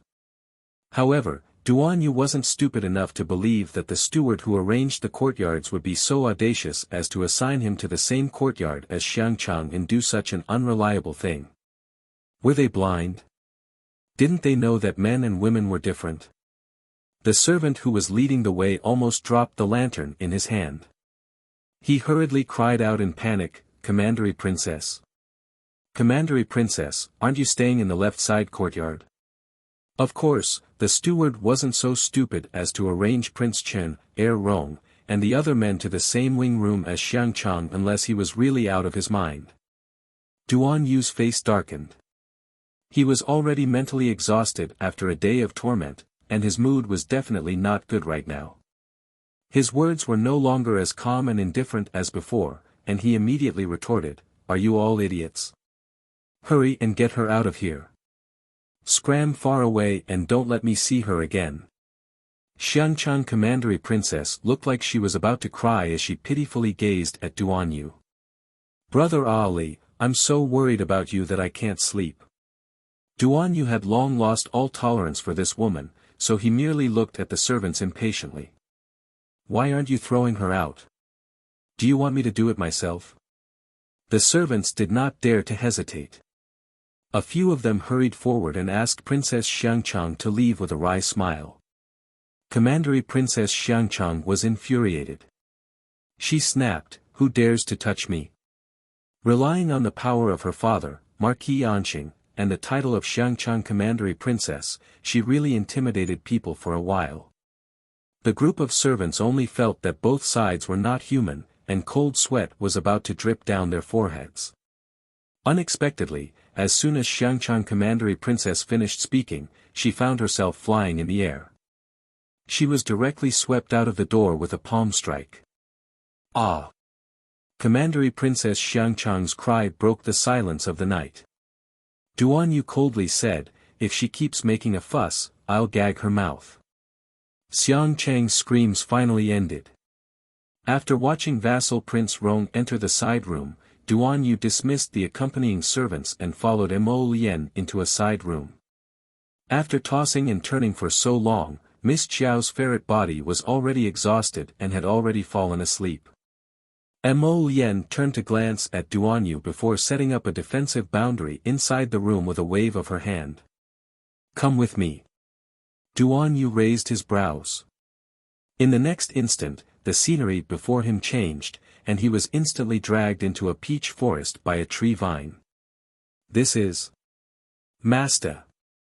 The little tree ant wailed as it rushed over while brandishing its two branches. Chapter 24:13. Duan Yu took a closer look. Wasn't the deformed tree that attacked them in the heavenly snow domain following behind the little tree ant? This is the holy wood. Mo Lien glanced at the fellow who was wailing to the heavens and pouncing on the little white ferret and reflexively rubbed her head. This is Qiao Qiao's spiritual domain's paradise planet. Mo Lien beckoned at him. Duan Yu looked around in surprise before following Mo Lien to a peach tree. His gaze naturally landed on Jojo, who was lying under the tree. At this time, the little white ferret's body had also undergone a transformation. Jojo's soul left the little white ferret's body on its own again. Her eyes were half closed as she floated in the air to continue cultivating her spiritual conscious. After consuming the core of the great void crystal, her spiritual conscious broke through several realms at once.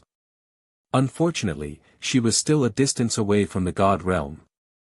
Hence, every time the little white ferret fell asleep, Jojo's soul would wander out on its own to cultivate her spiritual conscious. Duan Yu glanced at the little fellow's sleeping appearance, and his complicated gaze roved over her body. Now that the body is here, why doesn't the soul return? Duan Yu couldn't resist asking. When he looked up, he saw Mo Lien frowning, seemingly also considering this question. The little treant quickly interjected, "I know this." The two people's gazes landed on her at the same time. The little treant felt a great pressure, so she waved her branches and hastily explained, "That's because the setting of that soul-departing talisman should be for Master to advance her spiritual conscious to the God realm. Only then can she complete the soul-departing cultivation process." In other words, Jojo could only end this so-called training if she advanced her spiritual conscious to the God realm. The two men looked at each other in bewilderment. She made the soul-departing talisman herself. Duan Yu silently twitched his mouth. He kept feeling that there should be a rather hilarious story behind this soul-departing talisman. The little treant nodded solemnly before saying, "But I advise you not to mention this in front of her." The two men, Master will never admit it. The little treant jumped up, waved its two branches, and paced back and forth in front of them. "Let me put it this way. In this state, Master will definitely not acknowledge the two of you. Don't do anything stupid. If you slap my master's face, my master will definitely ignore you for a year and a half." The two of them were speechless. "You don't need to tell us, we already know." The little treant turned to look at them with a serious expression, its small black eyes shining brightly on the tree trunk. "Let me give you some advice. Master was about to wake up. Just pretend that you don't know her later. Just ignore her." The two of them were speechless. They looked at each other and felt that the treant in front of them was a little unreliable. The little emperor is such a particular person. If you ignore her, how can you end up well? Then tell us, roughly when will Jojo be able to break through to the God realm? It couldn't be that it would take 3 to 5 years, right? When Mo Lien thought of having to hug a ferret and call her wife for 3 to 5 years, she felt especially miserable, and her lips started twitching. The little treant waved its branches and said carelessly, "Don't worry about this. Qiao will calculate with his fingers. I'm going home late today, so there are 3 more days until I'm late." Chapter 24:14. 2 days at the soonest, 5 days at the latest. Master will definitely be able to break through to the divine conscious realm. Really? Of course. Don't tell me you absorbed the great void crystal's crystal core for nothing. The little treant harumphed and haughtily raised its small tree head. That's for sure. My master is such a strong person. Don't tell me she needs 3 to 5 years to absorb that bit of crystal core. Don't worry. She'll be done in 7 days at the latest. You just said 5 days at the latest. Duan Yu reminded exasperatedly. Qiao glared fiercely at him. So long-winded. The two men, Don't think we can treat you as Jojo just because you pretend to be a Jojo. Your incoherent words don't change the fact that you're a mentally retarded tree. Didn't you say Jojo was about to wake up? The little treant threw Mo Lien a, "Are you dumb?" look and then said, "When did I say Master was about to wake up? Wait here. After saying that, he waddled over to the little white mink's side and squeezed aside the little water child and little earth child squatting next to her. What are you two doing? Why are you squatting here and looking at Master instead of doing something proper? Chocho, why did Master turn into a mink? Chocho, when exactly can Master return to her original body? Soon, soon. 10 days at the latest, the little treant said seriously. Mo Lien slammed Chocho's tree head and roared at him, one moment it's 5 days, the next it's 7 days, the next it's 10 days. I'm telling you, 5 days at the latest. If Jojo doesn't recover in 5 days, I'll throw you. Swish. Chocho thought of something and quickly picked up the little white mink's body and ran towards Fish Orchid Planet. Come with me. Let Master go to Fish Orchid Planet to cultivate spiritual conscious. It can shorten the time. Sure enough, he ran off the moment he picked up the little white mink. On the other side, Jojo's soul, who was originally cultivating in midair, fluttered away with the little white mink. Mo Lien had long known how unreliable the tiny treant was. However, this was the first time Duan Yu was aware of this guy's personality. He approached Mo Lien and asked, "Is that deformed tree behind us related to that sacred wood?" "You mean that tree?" Mo Lien glanced at the broken tree that had been following his little girl all along and said mildly, "It's a fragment of Chocho's seed. Strictly speaking, it should be a part of Chocho's body. However, only when Jojo returns to his main body can he absorb this seed fragment into his body and merge it with Chocho." Duan Yu nodded. "In that case, that tree actually attacked us in the Ice Heaven Snow region because it wanted to get close to Jojo. He even fought over the Jojo. No wonder that strange tree kept competing with him and insisted on stealing the Jojo and running away." Duan Yu strolled around Fish Orchid Planet with Mo Lien and marveled at this little lass. Only then did he leave with Mo Lien. After the exhaustion from last night's journey, Her Majesty the Empress and several royal concubines had fallen ill. Hence, the Emperor ordered them to continue staying in Flat Mountain Town for a few more days until the Tsangzhou Empress's health improved a bit before returning to the capital. One day later, Arbor woke up and expressionlessly looked at the 3 little ones squatting in front of her. The water child was the first to reach out a chubby, translucent arm that resembled a lotus root and pounced over, calling out, "Moss." Chapter 24:15. Slap. A slap landed on the head of the little water baby without holding back. Chocho glared at him fiercely. "Idiot. Call her Lord Little Dumpling." The water child glanced at Arbor aggrievedly and poked Arbor's furry front paw. "Lord Little Dumpling. I am Little Dumpling. Do you want to eat something?" Miss Chiao had already discovered that she was on Fish Orchid Planet. With a glance, he saw her body lying on a rock not far away.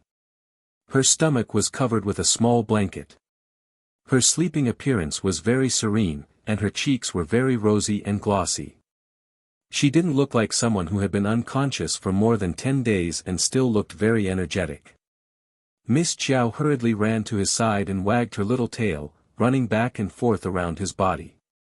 Anxious, extremely anxious. Logically speaking, this soul-departing curse had been in effect for so many days, so why hadn't it worn off yet? Now that she saw her body but couldn't enter, Lord Jojo felt a bit dejected. He was not happy. She raised her paw and felt even more unhappy when she saw her current appearance. Chiao. Little Dumpling. When Mo Lien received the sapling's message, he naturally ran to Fish Orchid Planet to visit his wife. At the same time, he also couldn't shake off Duan Yu. Miss Chiao expressionlessly looked at her dear husband as he picked her up and carefully examined her from head to toe. "Your body condition is quite good. Little Dumpling, do you feel uncomfortable anywhere?" "You're the Little Dumpling." Upon hearing this strange name, Arbor speechlessly turned his head away. "Lord Little Dumpling is quite well right now. The sapling deliberately raised its voice and said, "At this rate, you'll recover your original appearance in less than 3 days." Miss Chiao's ears secretly perked up as she listened to Qiuqiu's words. The Great Void Crystal's crystal core is almost depleted. When it accumulates to a certain level, it'll definitely form a sea of rivers and smoothly enter the God Realm Divine Consciousness stage. At that time, you'll definitely see a different conscious. So that was it. Miss Chiao wagged her tail. Qiuqiu continued loudly, "We can't be too hasty even if we want to return to the main body. Everything has to happen naturally." Xiao Mu did not fully understand. Qiuqiu's meaning was that she was probably only one step away from returning to her main body right now. However, when she looked inside herself, she had long discovered that her spiritual sense had already entered the 15th level. She was really only a little bit away from the divine sense state. However, it was this small distance that caused her to be trapped in the small ferret's broken body. Arbor frowned. He knew that this matter could not be rushed. For some people, even after 3 to 5 years of training their spiritual senses, they only managed to raise their spiritual senses by a small level. There were many such ordinary people in the world. It was well known that anyone who wanted to raise their spiritual sense by one level would often have to pay countless medicinal pills and painstaking efforts. For example, Arbor, a little level 8 soul master, had a level 15 soul sense. This was definitely out of the ordinary. Mo Yen chuckled as he reached out to touch her little ears. "What do you want to eat, little dumpling?" Arbor looked up at him and could not help but roll around in his arms, swallowing a wolf's howl. Chapter 24:16. What should she do? She really wanted to hug hubby, but this poor body. Miss Chiao helplessly lowered her head to look at her small, furry body. So tiring, especially since these two people had clearly seen through her identity. Duan Yu was even more hilarious. He held out several boxes of detoxification pills and had her identify which ones were most suitable for noble consort Duan. She couldn't get enough of that punk, so when she recalled the faint scent she smelled on noble consort Duan's body, she used her small claws to pick out several types of detoxification pills for noble consort Duan to take. The person who poisoned her was very low level. She reckoned that she would recover greatly after taking them for a few days and wouldn't suffer from any lingering illnesses in the future. "Little furball, do you want to take a look at a talisman shop?" Mo Yen, who was strolling around Ping Shan town with the little fellow in her arms, stopped at the entrance of a very small talisman shop. The little fellow wanted to nod in high spirits, but when she saw her small claws, she lay down listlessly. She couldn't do anything with this appearance. "It's fine, let's go in and play." Prince Mo walked into the talisman shop. Just as he stepped into the talisman shop, he came face to face with two young women. The person walking in front was dressed in a gorgeous maroon dress. Her chin was slightly raised, and she looked very domineering.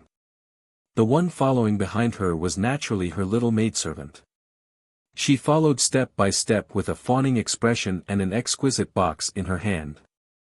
She reckoned that the box contained some talisman papers. Rong Shanshan's eyes naturally brightened the moment she saw Mo Yen. However, when she thought of her identity, she still maintained her composure.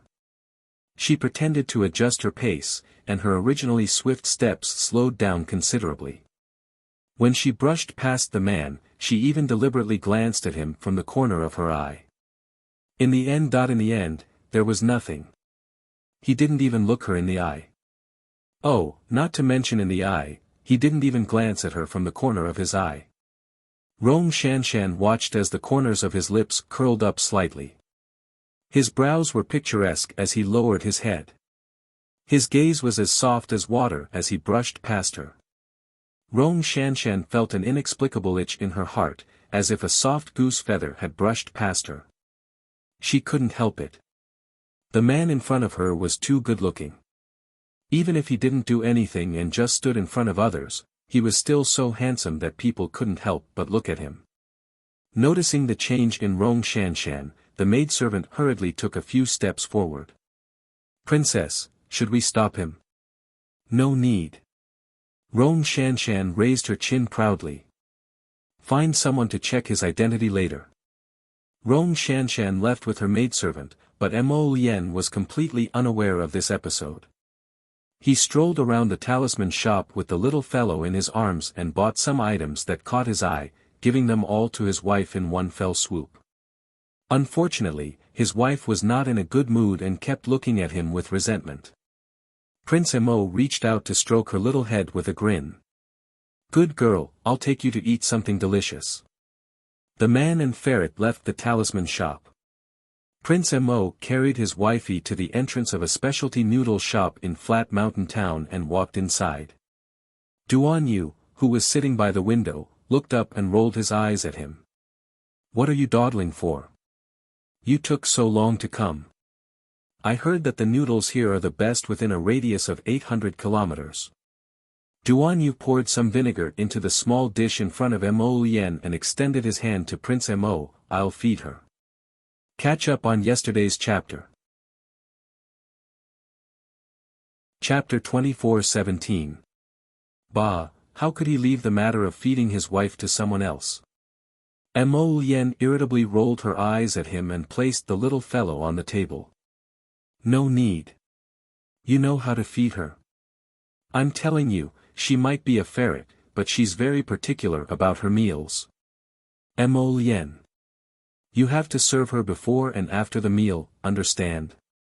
Duan Yu took advantage of Prince Mo's daze to irritably carry the little fellow in front of him and call out, "Waiter. Bring a basin of clear water." Although the waiter didn't know what this lord wanted to do, he still carried a basin of clear water over according to the customer's request. Duan Yu ordered that person to drag over another stool and place the basin on the stool. Then, he picked up the round little fellow and placed her paws down. As he rubbed them, he gently said, "Wash your hands and feet. Wash them clean. Don't make a fuss and don't splash the water out." Mo Lien, the royal guard standing next to his master like a pole, silently twitched his mouth. Right now, he practically didn't need to turn around to know that everyone in the main hall was looking at his master like he was an idiot. Yet this action was especially smooth and adept when performed by his handsome and otherworldly master. His movements were as smooth as flowing water and very eye-catching. Needless to say, all the young ladies and young wives at the tables by the window were staring straight at him. Mo Lien promptly walked over, hastily scrambling to carry his wife. What a joke! How could he let Duan Yu do something as simple as washing her feet? Although this wasn't his wife's body, her core was. Intolerable. "I'll do it myself." Mo Lien snatched over the little fellow who had just washed her 2 paws and irritably rolled her eyes at Duan Yu. Who doesn't know how to do such a simple thing? Arbor expressionlessly watched as Duan Yu carried her over and Mo Lien snatched her back. Her beady eyes looked at the two with slight disdain. The two of them must have thought that Jojo Sama's dazed look was amusing, and were trying to snatch her away like a little doll. Her body wasn't in a good condition now. Once she recovered, the two of them would be in for a good show. If the two of them knew what Jojo was thinking, they would definitely cry. This little ancestor, even if they had the guts as big as the sky, they would never treat her as a toy. Mo Lien sat up straight and felt that his wife was about to explode. He quickly comforted her and said, "Sweetheart, don't be angry. After we wash our hands and feet, I'll give you something delicious to eat." Duan Yu glanced at Mo Lien and harumphed. He then turned around to order the waiter hiding on the side, "Give me 3 bowls of scrambled egg noodles. 2 more plates of dumplings, hurry up." She was in a bad mood. She felt that he was just sitting here looking for trouble. He was deliberately looking for excitement. Why did he feel uncomfortable when he saw Mo Lien? This noodle restaurant had been operating in Ping Shan Town for who knew how long. It was a well-known and long-established noodle restaurant. The waiters were all very diligent, and the prices weren't too expensive, so business was booming every day. Originally, everyone ate their own meals and lived in harmony every day. However, everyone's gazes kept involuntarily drifting to the two people and the marten by the window today. Some people even secretly covered their mouths and snickered. It was truly because those two people and the marten's actions were too strange. That marten was probably hunted down in the heavenly ice and snow domain. It looked rather cute in a small ball. However, those actions and expressions made people not know whether to laugh or cry.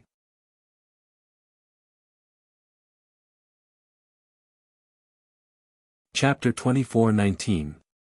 The little girl hugged the dumpling and took 2 bites.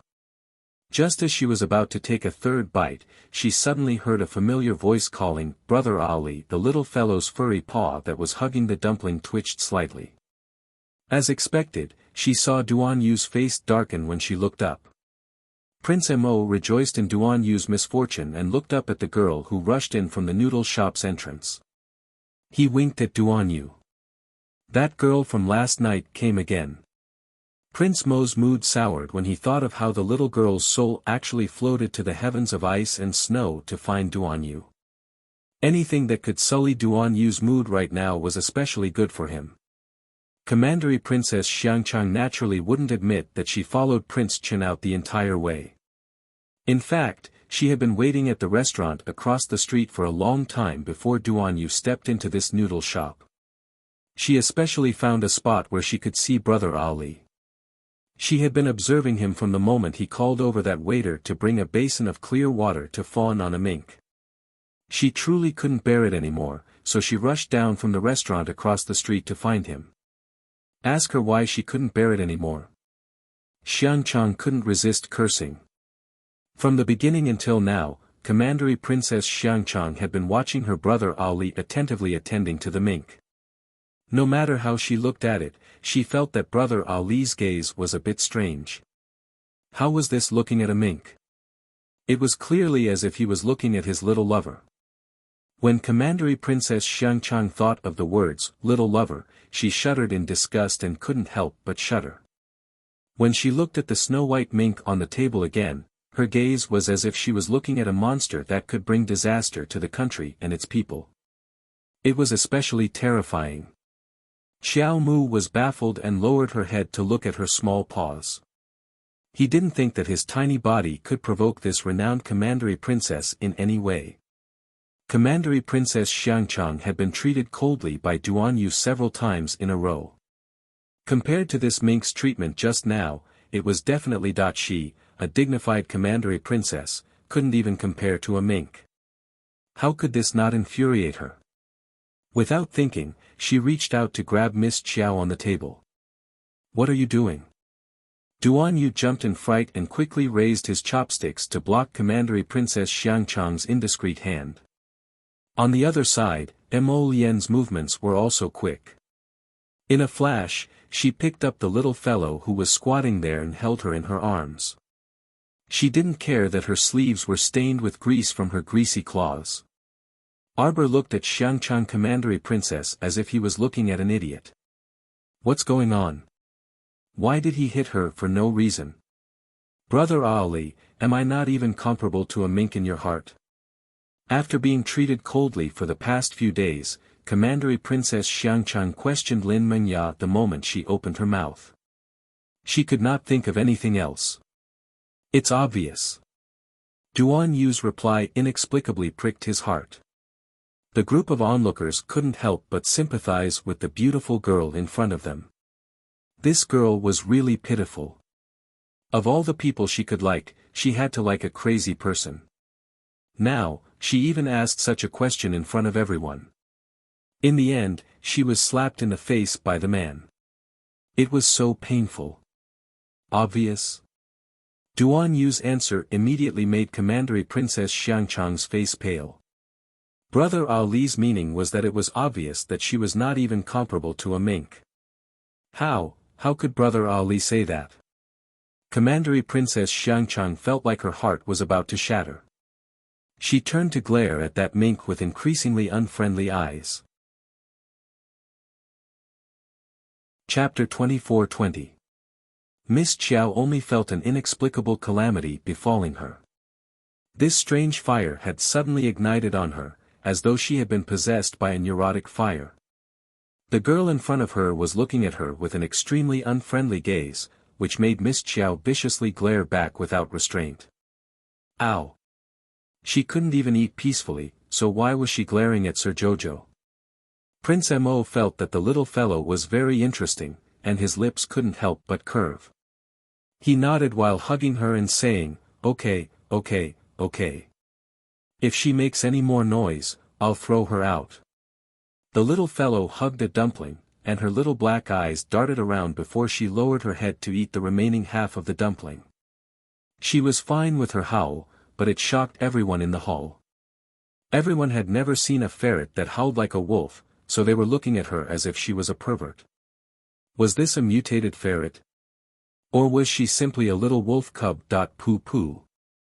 Who couldn't differentiate between a ferret and a wolf? They weren't idiots. "Waiter, bring another basin of water." Duan Yu's face darkened as he beckoned to the waiter hiding at the side.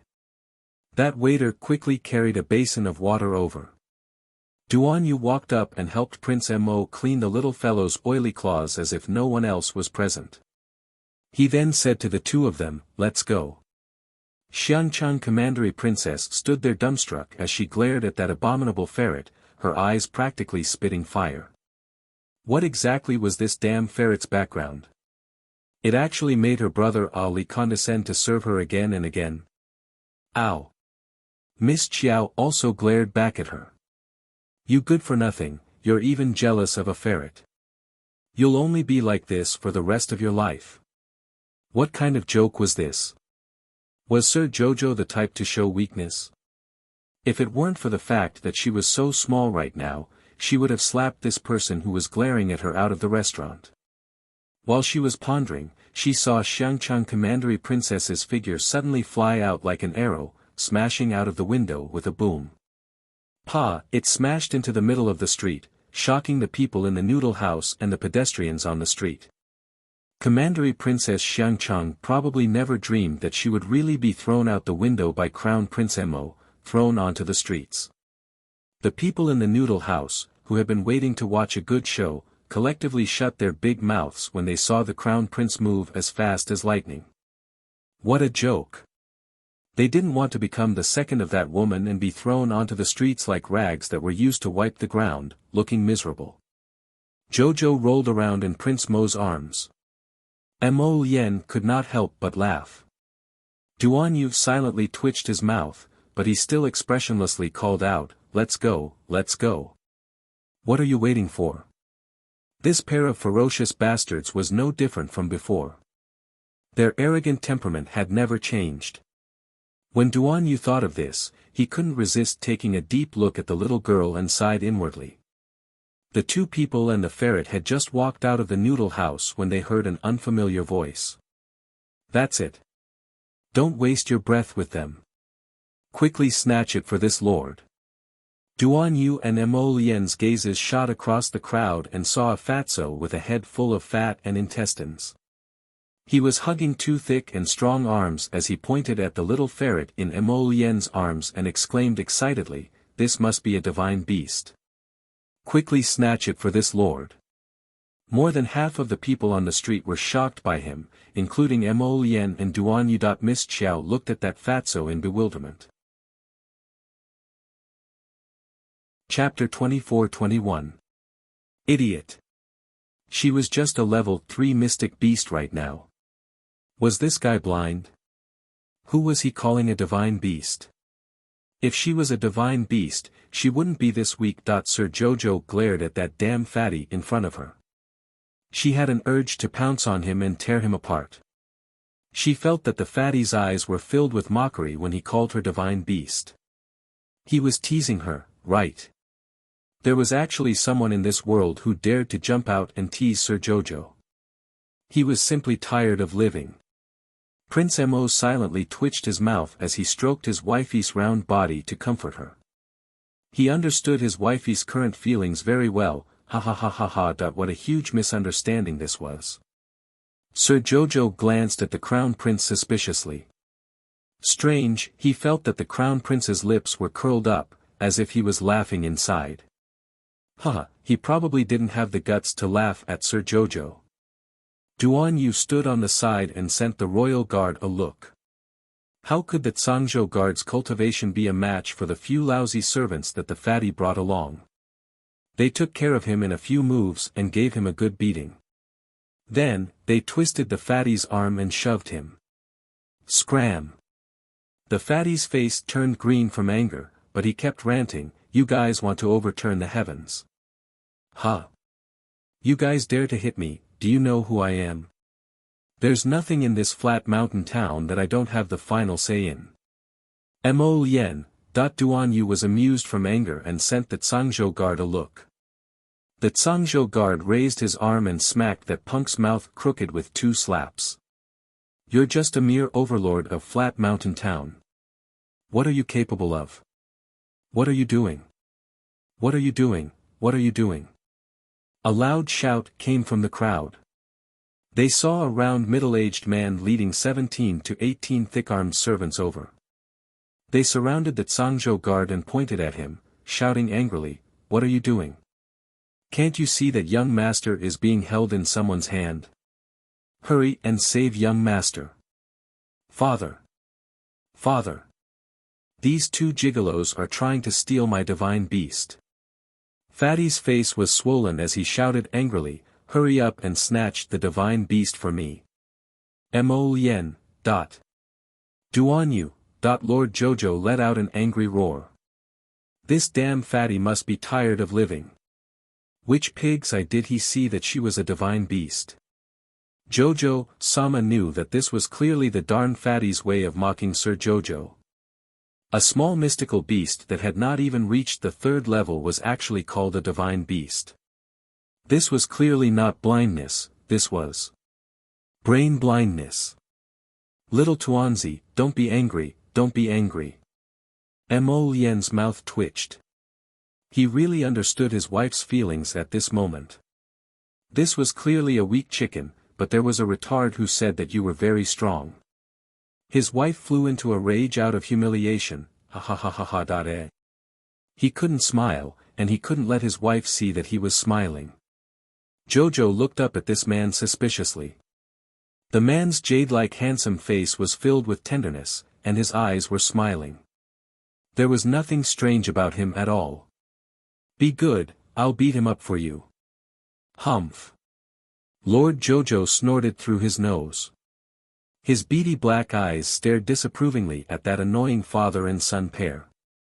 Very, very, very angry. Divine beast. Fatty pointed in Jojo's direction and shouted angrily, "Don't just stand there and do nothing. Charge! You must snatch the divine beast safe and sound." Chapter 24-22. Divine beast my ass. She really didn't know where this moron got the idea that Sir Jojo was a divine beast. How could Jojo know that this person had actually been observing them in the main hall for a long time? From the moment the 2 of them started serving Miss Chiao to wash her claws, they had been secretly observing this mink's expressions and actions. After his very professional analysis, Fatty was certain that this mink was definitely a divine beast. Otherwise, why would those 2 pretty boys fight to serve this mink? In addition, whether it was this mink's expression or actions, it fully indicated that she wasn't an ordinary mink. She was definitely a divine beast in disguise. Don't think that he hadn't seen the world just because he was born in Ping Mountain Town. Could it be that he had never owned a divine beast or seen a divine beast egg? After his careful and professional analysis, Fatty was certain that this was definitely a newly born divine beast. She was still ignorant at the moment, but it didn't matter if she was weak. This didn't mean that she wouldn't rise up in the future. When she grew up, she would definitely be a very awesome divine beast. So right now, Fatty decided that he must bring people to snatch Sir Divine Beast. It wouldn't be a problem even if he had to expend a few more lackeys. Did these 2 pretty boys from the village really think they could challenge the tyrant of Flat Mountain Town? Seize! Fatty roared angrily. The group of servants rushed forward, but before they could make a move against the Zhangzhou guards, two of them were picked up by the neck like chickens and flung out heavily. Sir Jojo flew up in anger, and a small snowy mink pounced in front of Fatty with a whoosh. Its sharp little claws directly tore at Fatty's face. Ow! Fatty clutched his face and retreated a few steps. He grimaced in pain and tried to grab the little white mink. With a shift of his body, Mo Lien had already arrived in front of him. Without another word, he kicked the fatty, sending him tumbling and stumbling. He then reached out to carry the little fellow, who had almost been caught by the fatty. Ow! Sir Jojo's eyes revealed a vicious glint. That was a, "I'll kill you" look. Watching from the side, Duan Yu's mouth involuntarily twitched.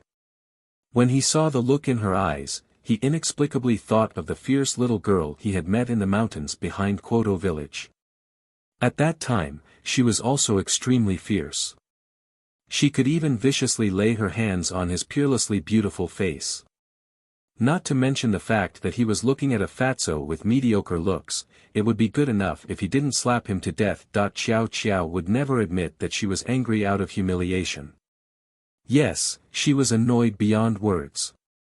He felt that this damn fatty in front of him was definitely mocking him for being a weakling. This damn fatty, he had nothing better to do. What right did he have to sarcastically call her a divine beast? So what if she was weak? What's in his way? Spit on his divine beast, I'll whip you to death. Lord Jojo had completely misunderstood Fatty's thoughts. If the fatty knew why she slapped him, he would definitely cry. How was this sarcasm? He thought that this ferret was a divine beast, that there was something wrong with Lord Jojo's brain. He was never on the same page as other people. Mo Lien suppressed her laughter and pacified her raging wifey. She rubbed her round little body and gently said, "Be good, don't make a fuss. Look at how you've scratched him. How can you scratch his nostrils? It's not good, it's so dirty. Come, come, I'll take you to wash your claws." Chapter 24-23. 113 You're blocking my way. The fat father and son's wails quickly attracted dozens of Zhangzhou guards. When they saw Prince Chen's cold and handsome face, they turned to look at the fat father and son. Without another word, they rushed up to beat the fat father and son without waiting for the prince's order. Then, they chased away the surrounding crowd. "Fourth Imperial brother, what are you doing?" A sweet female voice came from behind the group of Zhangzhou guards. Duan Yu turned around and saw Rong and two women walking over. Vassal Prince Rong didn't have much of an expression on his face, but the two women next to him discreetly sized up Mo Lien. Rong Shanshan was a bit startled. She didn't expect that the young man she met in the talisman shop this morning was actually familiar with her fourth brother. Rong Shanshan was still wearing that maroon dress, and her features were delicately drawn. When she looked at people as she walked, her chin was slightly tilted up, clearly showing a bone-deep pride. The woman next to her, Rong Yuhu, was about the same age as Rong Shanshan. Her smile was much sweeter, and even her voice was sweet, looking delicate and soft. To be honest, Duan Yu wasn't very familiar with these two women.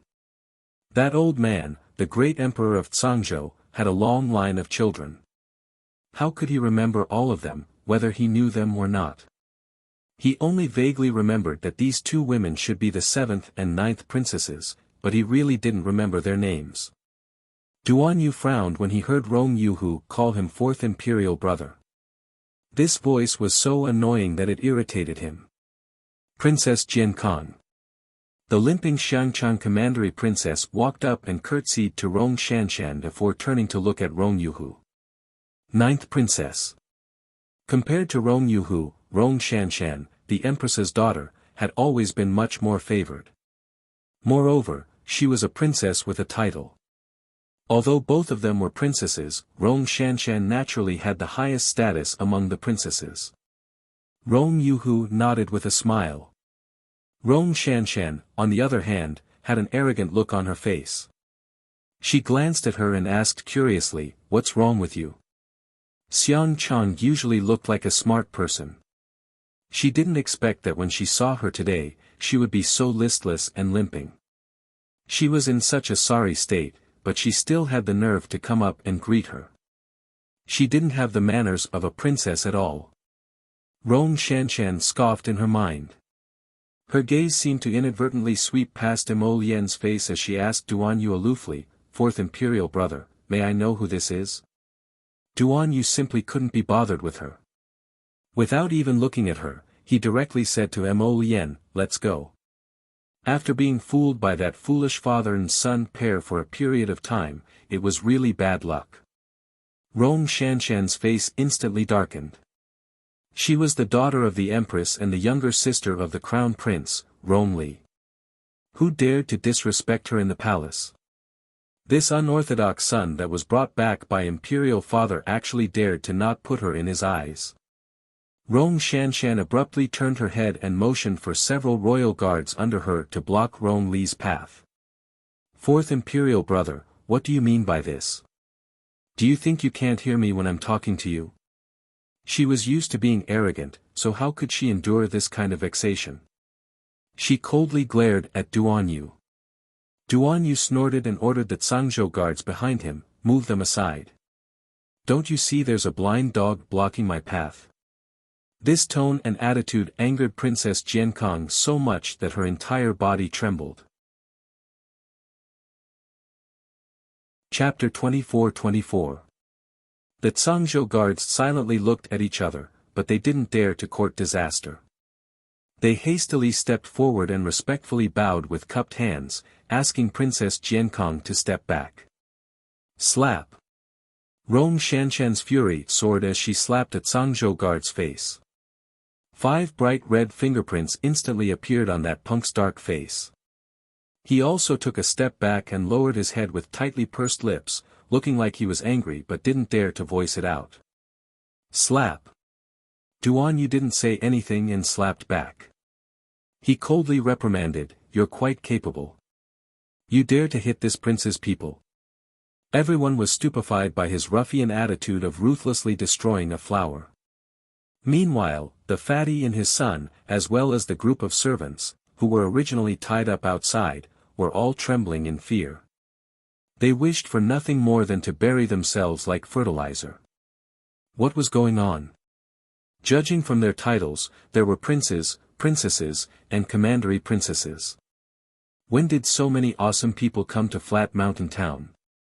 Aside from the fat man and his son, everyone else on the streets of Flat Mountain Town had been cleared out. Those who had set up stalls far away had also fled upon hearing the news. They all fled back home to find their mothers. What a joke! Who freaking dared to stay and watch a show between those princes and young masters? Rong Shanshan was stunned on the spot. She clutched her burning left cheek with one hand and pointed at Duan Yu with the other. She screeched in a tearful voice, "Rong Li. You dare to hit me?" Slap! Duan Yu didn't say anything and slapped her again. This slap was even heavier than the previous one, causing Princess Jiankong to stumble back several steps. A trace of blood even trickled down the corner of her mouth. "That's right, I'm hitting you, idiot. So what if this prince hits you? If you're not happy, come fight back. Hit me back if you dare. What's the point of just standing there and blabbering nonsense? Don't be too obvious. You can do it yourself. This prince will just stand here and wait for you to hit me back. Come fight me if you dare. I'm waiting for you."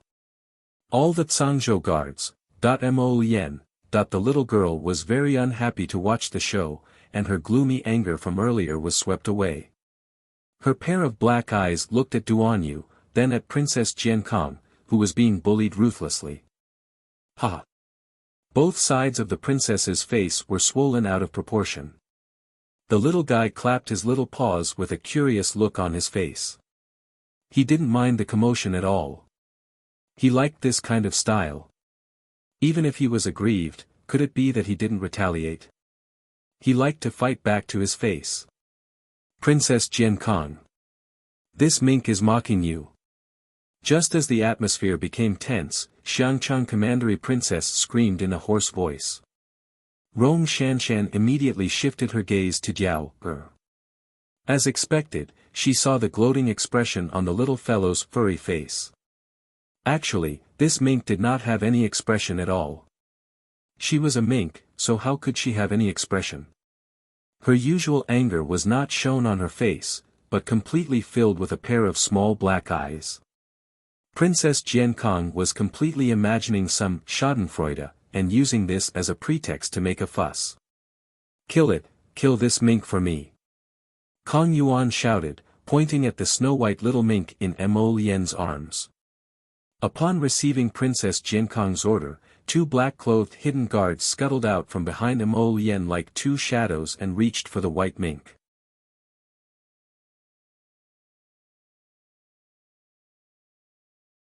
Chapter 24-26.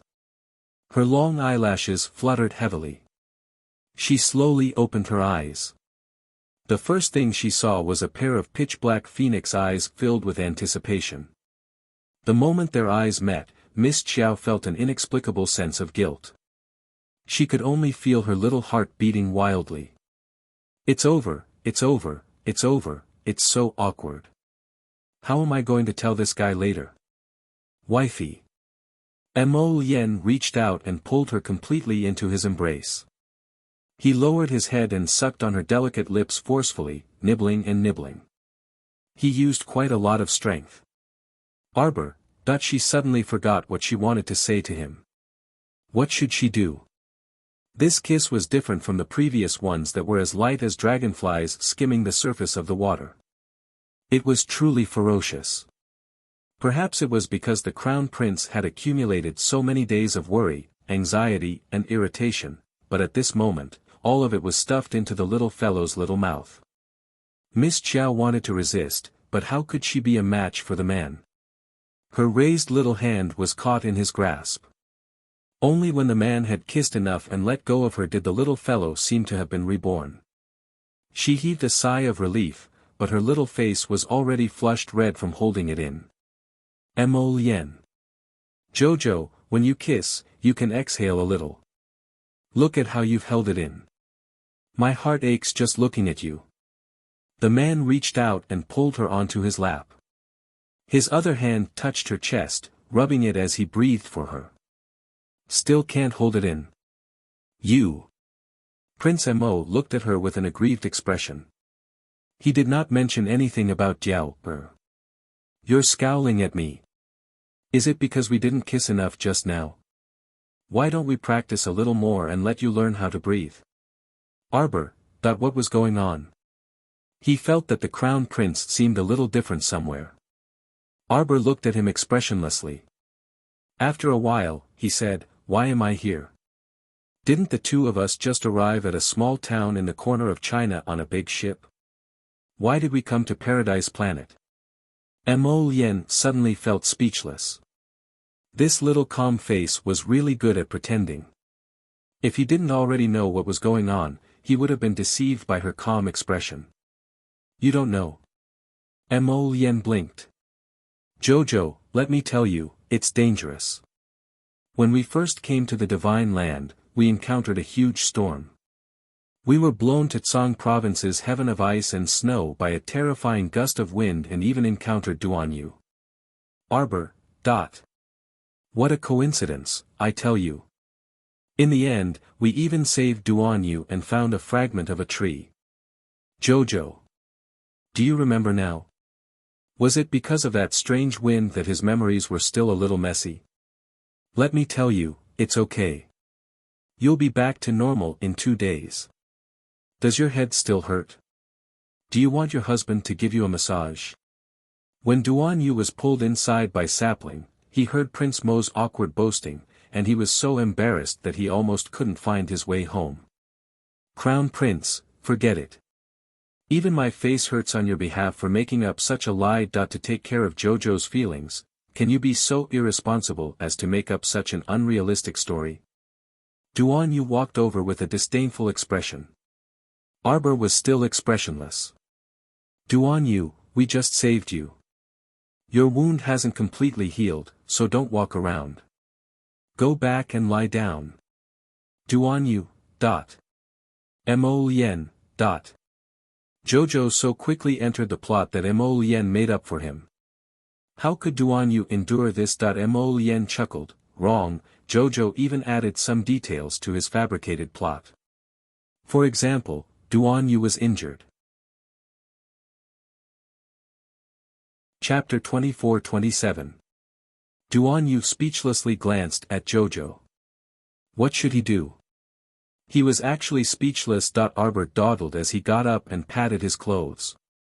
When he turned around, he saw the little water child, the little tray ant, and little soil squatting in a row on the ground and looking at him pitifully. The 3 pairs of watery eyes were brimming with the desire for a master hug. Arbor, when did these 3 start squatting there? Didn't that mean? Just now, when Mo Lien was kissing her, she had completely seen it all. The little fellow immediately felt unwell. He only felt 2 red clouds quickly flash across his little face. He stood up straight in an instant. Holding his 2 little paws behind his back, he expressionlessly turned around and ran towards the 100-herb garden. Mo Lien, his wife was shy. Later, he would just go and comfort her times and it would be fine. When the little water child saw that its master had run away, how could it continue squatting? It hastily waved a pair of translucent little hands and trotted after its little master. Master, master, don't run, master. Upon seeing this, the little tray ant and little soil also hastily chased after them, followed by that cluster of tree fragments whose original appearance could not be discerned. Mo Lien speechlessly shook her head when she saw those little ones running after Jojo like a swarm of bees. She turned to Duan Yu and said, since Jojo has recovered, I plan to bring her back to the Divine Province in a bit. After being delayed for more than half a month, it was almost the end of February. The Emperor of the Divine Province was probably dizzy from waiting for the Crown Prince to return to the capital. But this was nothing, just let him wait. His wife was the most important person in the world. Mo Lien's handsome face was taut. Thinking of the Emperor in the capital, she inexplicably felt very, very vexed at this old man, who knew what kind of trouble he would stir up after returning. After restraining her irritation, Mo Lien patted Duan Yu's shoulder. Do you need help with anything here? After this guy returned to Cangzhou, a lot of things happened around him. Just by looking at the collected information, Mo Lien knew that this guy's life was very troublesome. Duan Yu shook his head. Not at the moment. If you have something to say, just say it.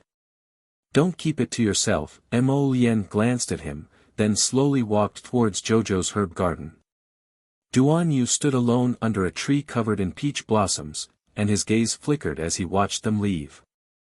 The peach blossom petals that filled the tree fluttered to the ground. Some landed on his hair, some landed on his outer robe, and they danced around him like fairies. In fact, he had recognized this place the first time he had come here. Wasn't that the peach blossom garden that he had been escorted into with the little girl in the mountains behind Quoto village? Later on, the paradise was refined by the little girl. It turned out that the little girl had turned it into a spirit domain for her own use. Phew. As expected, she was a little girl with great fortune. A faint and gentle smile faintly slid past his lips. In the blink of an eye, the little girl had taken care of the paradise really well. Just like her, she was like a stamen, slowly blooming towards the light and future. Even if he didn't do anything, even if he couldn't obtain anything, he would feel extremely happy just by looking. There were too many things that a person wanted to grasp in their life, but not everything would go according to their wishes. This was already very good.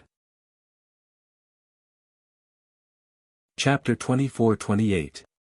Your Highness Prince Qin, please. His Majesty and Her Majesty the Empress have been waiting for a long time. The old eunuch who came out to report said with trepidation. Then, He hastily stepped aside and invited Duan Yu in with his plump body drenched in cold sweat. Duan Yu narrowed his cold eyes and walked into the main hall of the temporary residence. He immediately saw Rong Yuan sitting on the main seat, and below him sat the dignified and virtuous Empress Lu, who had a cold expression. Princess Jiankong was kneeling by her mother's feet. Her eyes were red from crying, and her cheeks looked much less swollen after applying medicine. Meanwhile, Rong Yuhu stood solemnly in the main hall with his head bowed. Beside him stood Rong, who had an indifferent and somewhat disapproving expression. His Highness the Crown Prince requests an audience. Second Prince and Third Prince request an audience. Commandery Princess Xiangchang requests an audience. The Emperor frowned and looked up at his son, who was slowly walking in, with obvious displeasure on his face. Why are you all here to join in the fun? I won't see you. Your Majesty, Li, and the others must be worried about their seventh sister's injury, the Empress said indifferently with a hint of embarrassment on her face. Her own charming daughter was slapped twice by that foreign bastard without any explanation. Her face was still swollen even now, and it was extremely amusing when she walked out. His Majesty actually wanted to protect this bastard and suppress the matter, unwilling to make a fuss. How could she let him have his way? The Emperor of Tsangzhou held his breath and glared at the Empress angrily. He said gravely, "Let them in." The idiot third prince started making a fuss as soon as he walked into the hall. I heard seventh sister was wronged. What exactly happened? Greetings to royal father and royal mother. This son greets royal father and royal mother. Crown Prince Rong Li and second prince, who followed behind him, were not as loud as third prince. They stepped forward and bowed respectfully before speaking. Seventh sister, why is your face so swollen? Her Majesty the Empress angrily placed the teacup on the table and said coldly, Go invite noble consort Duan over. There's no need to invite my mother. She's already so old, yet she's calling for her father and mother just because something happened. Is she still breastfeeding or what? Duan Yu bluntly interrupted the Empress's words and ignored her ugly face that was distorted from anger. He coldly stated, I was the one who did it. Yes, I did. For the sake of imperial father, I went easy on him. The great emperor was so angry that he couldn't say anything for a long time. Empress Lu slapped the table angrily and said sternly, Rong Li, aren't you being too presumptuous? So what if I'm impudent? Don't try to act like an empress in front of me.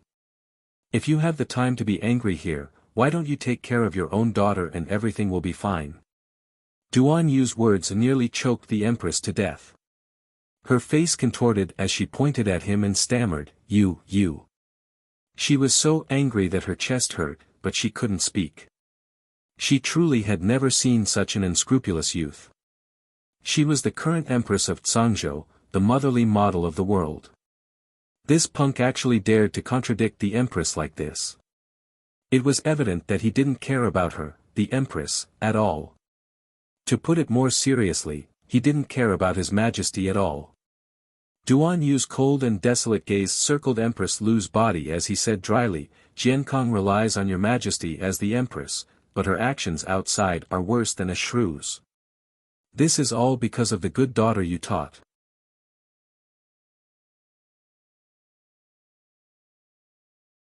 Chapter 24:30. The Empress slammed the table fiercely. Rong Li, do you think you can deceive the heavens and the sea and deceive His Majesty just because you made a confession under torture and created an illusion of reality? Duan Yu ruthlessly kicked that old woman's back and coldly uttered, Speak. Yes, Her Majesty the Empress was the one who provided that poison pill to Beauty Wan. Yes, Her Majesty the Empress was the mastermind. Ah! Before Nanny Li could finish speaking, she was suddenly struck by the Empress's palm and rolled on the ground. She lay there on the verge of death, practically motionless. Your Majesty, what else do you have to say? You want to frame this consort based on an old woman's one-sided story? Rong Li, how dare you? Heh! A cold glint flitted across Duan Yu's eyes. With a flip of his hand, a bewitching and glaring silvery white flame emerged from his fingertip. The entire hall was shocked. Crown Prince Ronli glared at his fourth brother as if he was looking at a monster. He clearly remembered that this man controlled the 9th level of the water spirit. Then this inexplicable silvery white flame that was so glaring, could it be? Devil? The Devil Emperor's fire. The Devil Emperor's fire. The Emperor stood up from his seat in shock as he looked at his son in shock. The Devil Emperor's fire that had disappeared for thousands of years reappeared in his son's hands.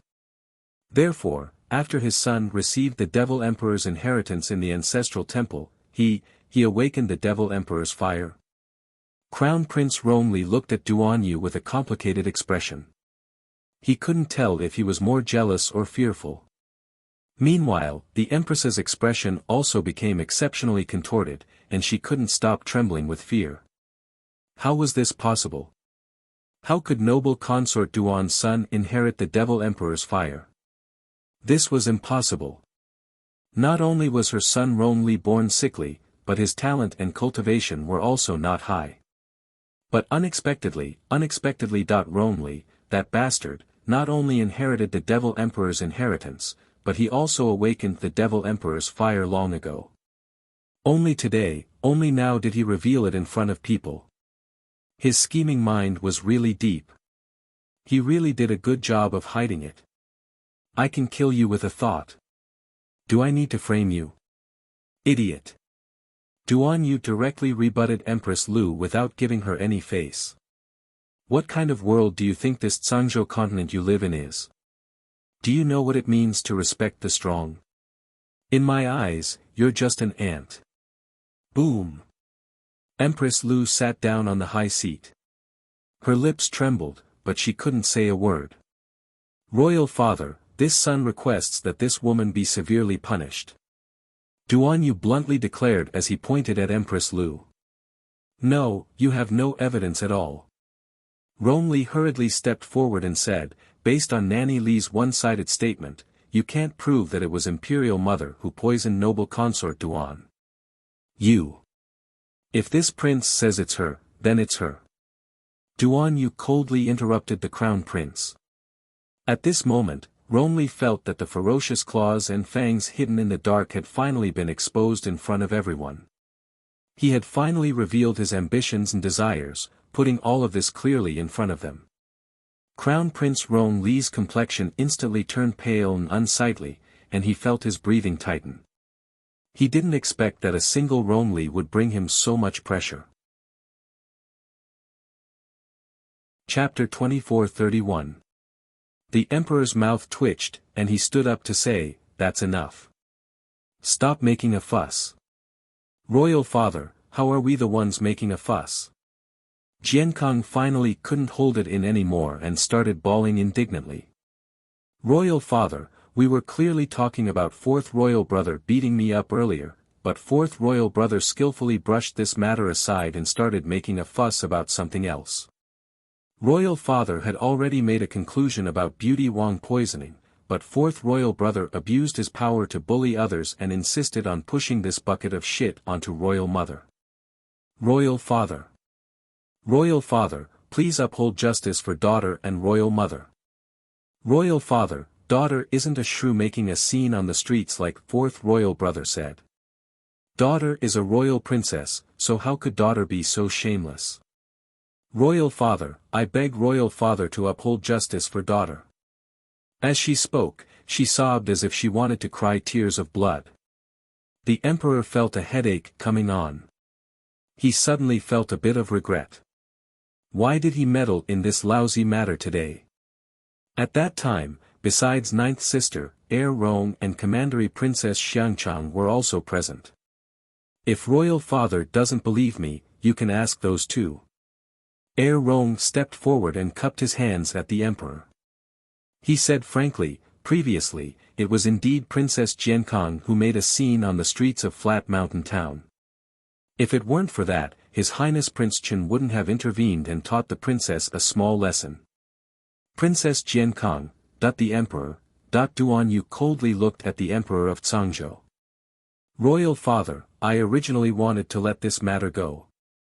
But since royal sister brought it up herself and heir Rome testified, this son earnestly requests royal father to teach royal sister a lesson so that she won't act like a shrew all day long. Not only will she disgrace the Cangzhou royal family, but she will also disgrace this son. Who are you calling a shrew? Empress Lu shrieked. Duan Yu looked at Empress Lu mockingly. So it's the daughter who insults her mother. Her Majesty the Empress is no different from that shrew on the streets right now.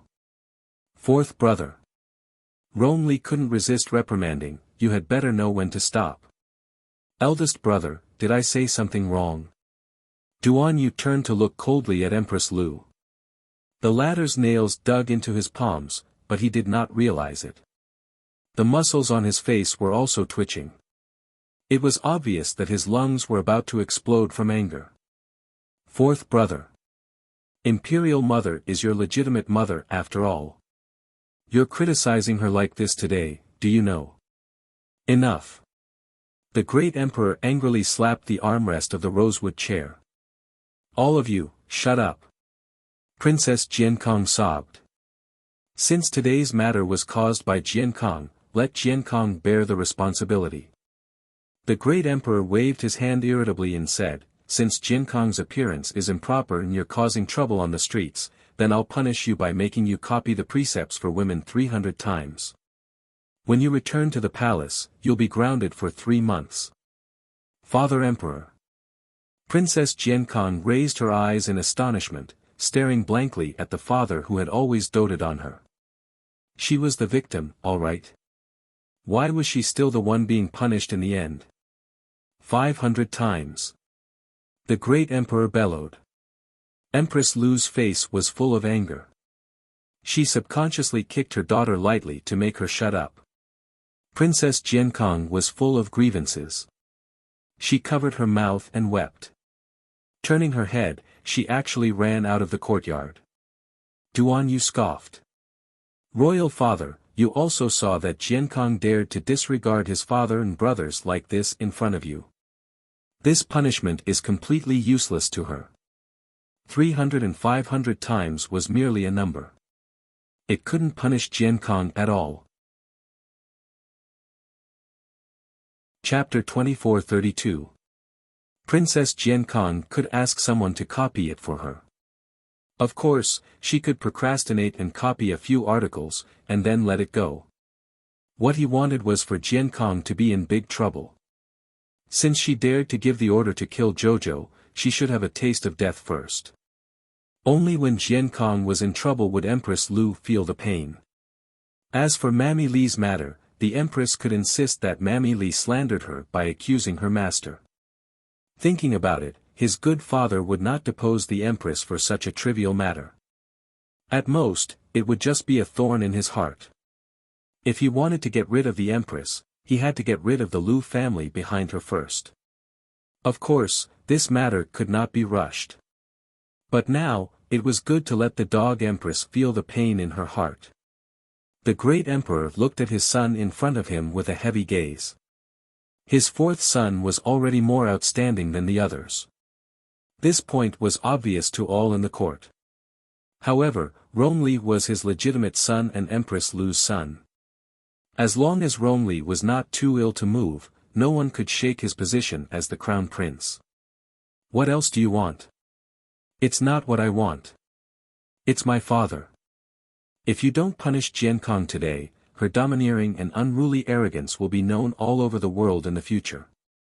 She dares to disrespect me today, and she dares to disrespect my father in the future.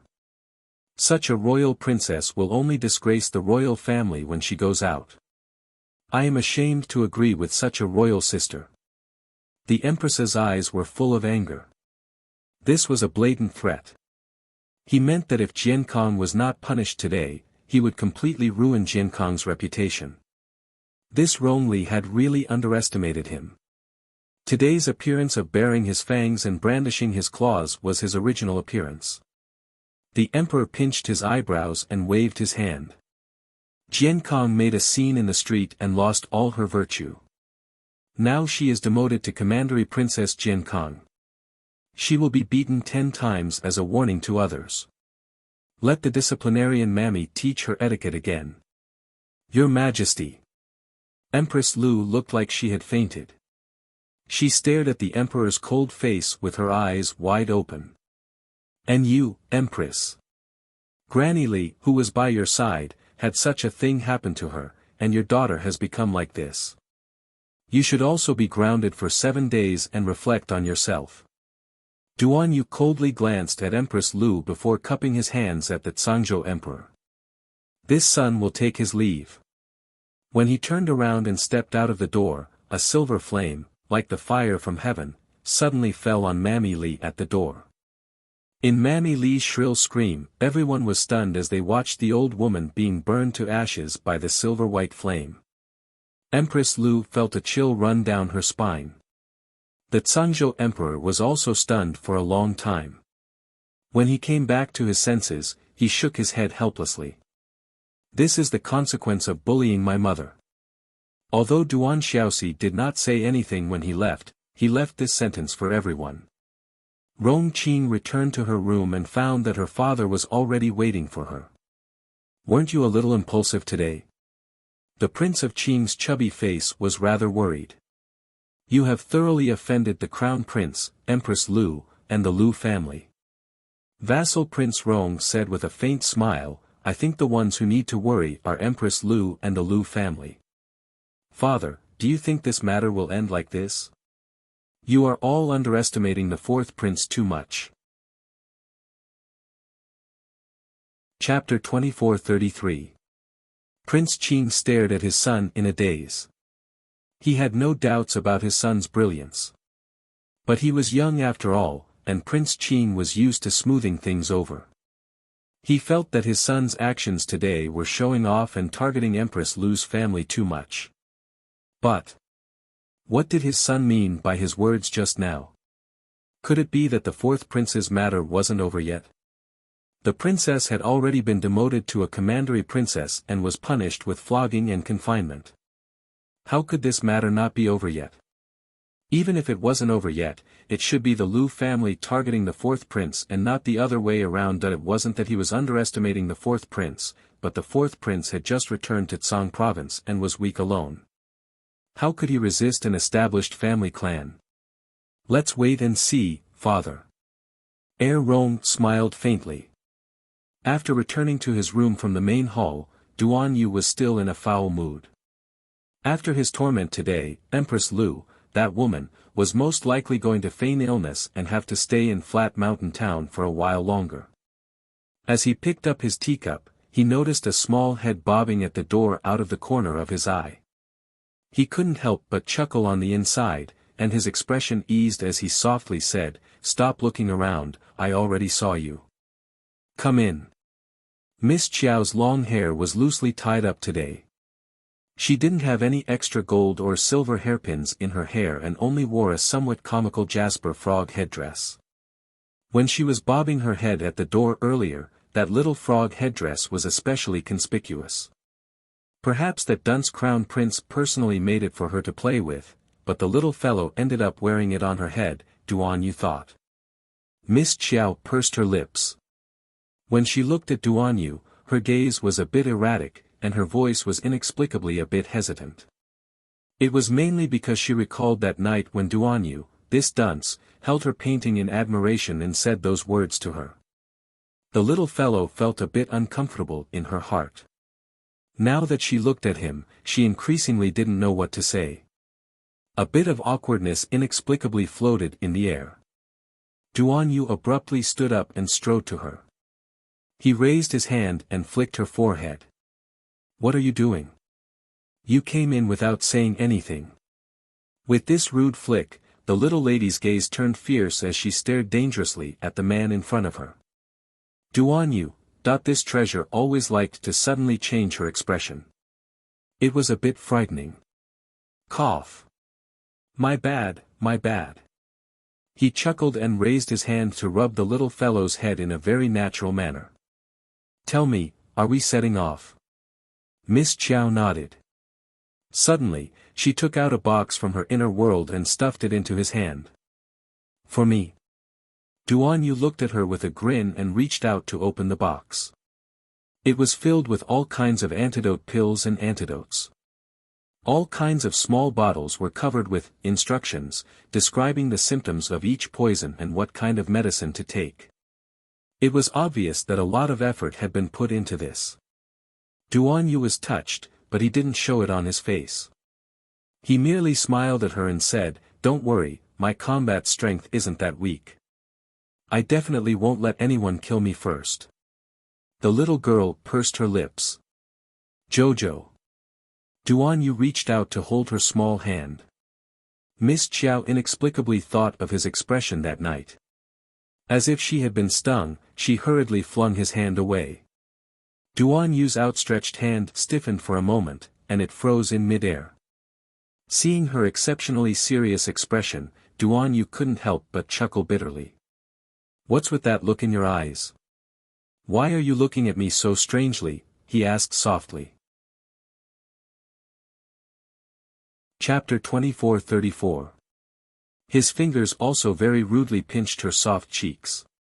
"If you don't speak, I'll make wild guesses." Arbor hastily threw his hand away and took a step back to look at him. He said very seriously, "That night, you already knew I was inside the little white ferret's body, right?" "What? You were inside the little white ferret's body before? That ferret that I carried back to the tent? Really, Jojo? Really? Arbor, Duan Yu, your acting is especially realistic. It's like you're learning about this for the first time." Right now, Sir Jojo didn't know whether to laugh or be angry. Mo Lien and Duan Yu were quite cooperative with her willfulness. Cough. Miss Chiao suddenly didn't want to continue bickering with him. She shouted expressionlessly, "What ferret? I don't even understand what you're saying." Duan Yu. Why did she change her attitude faster than flipping a book?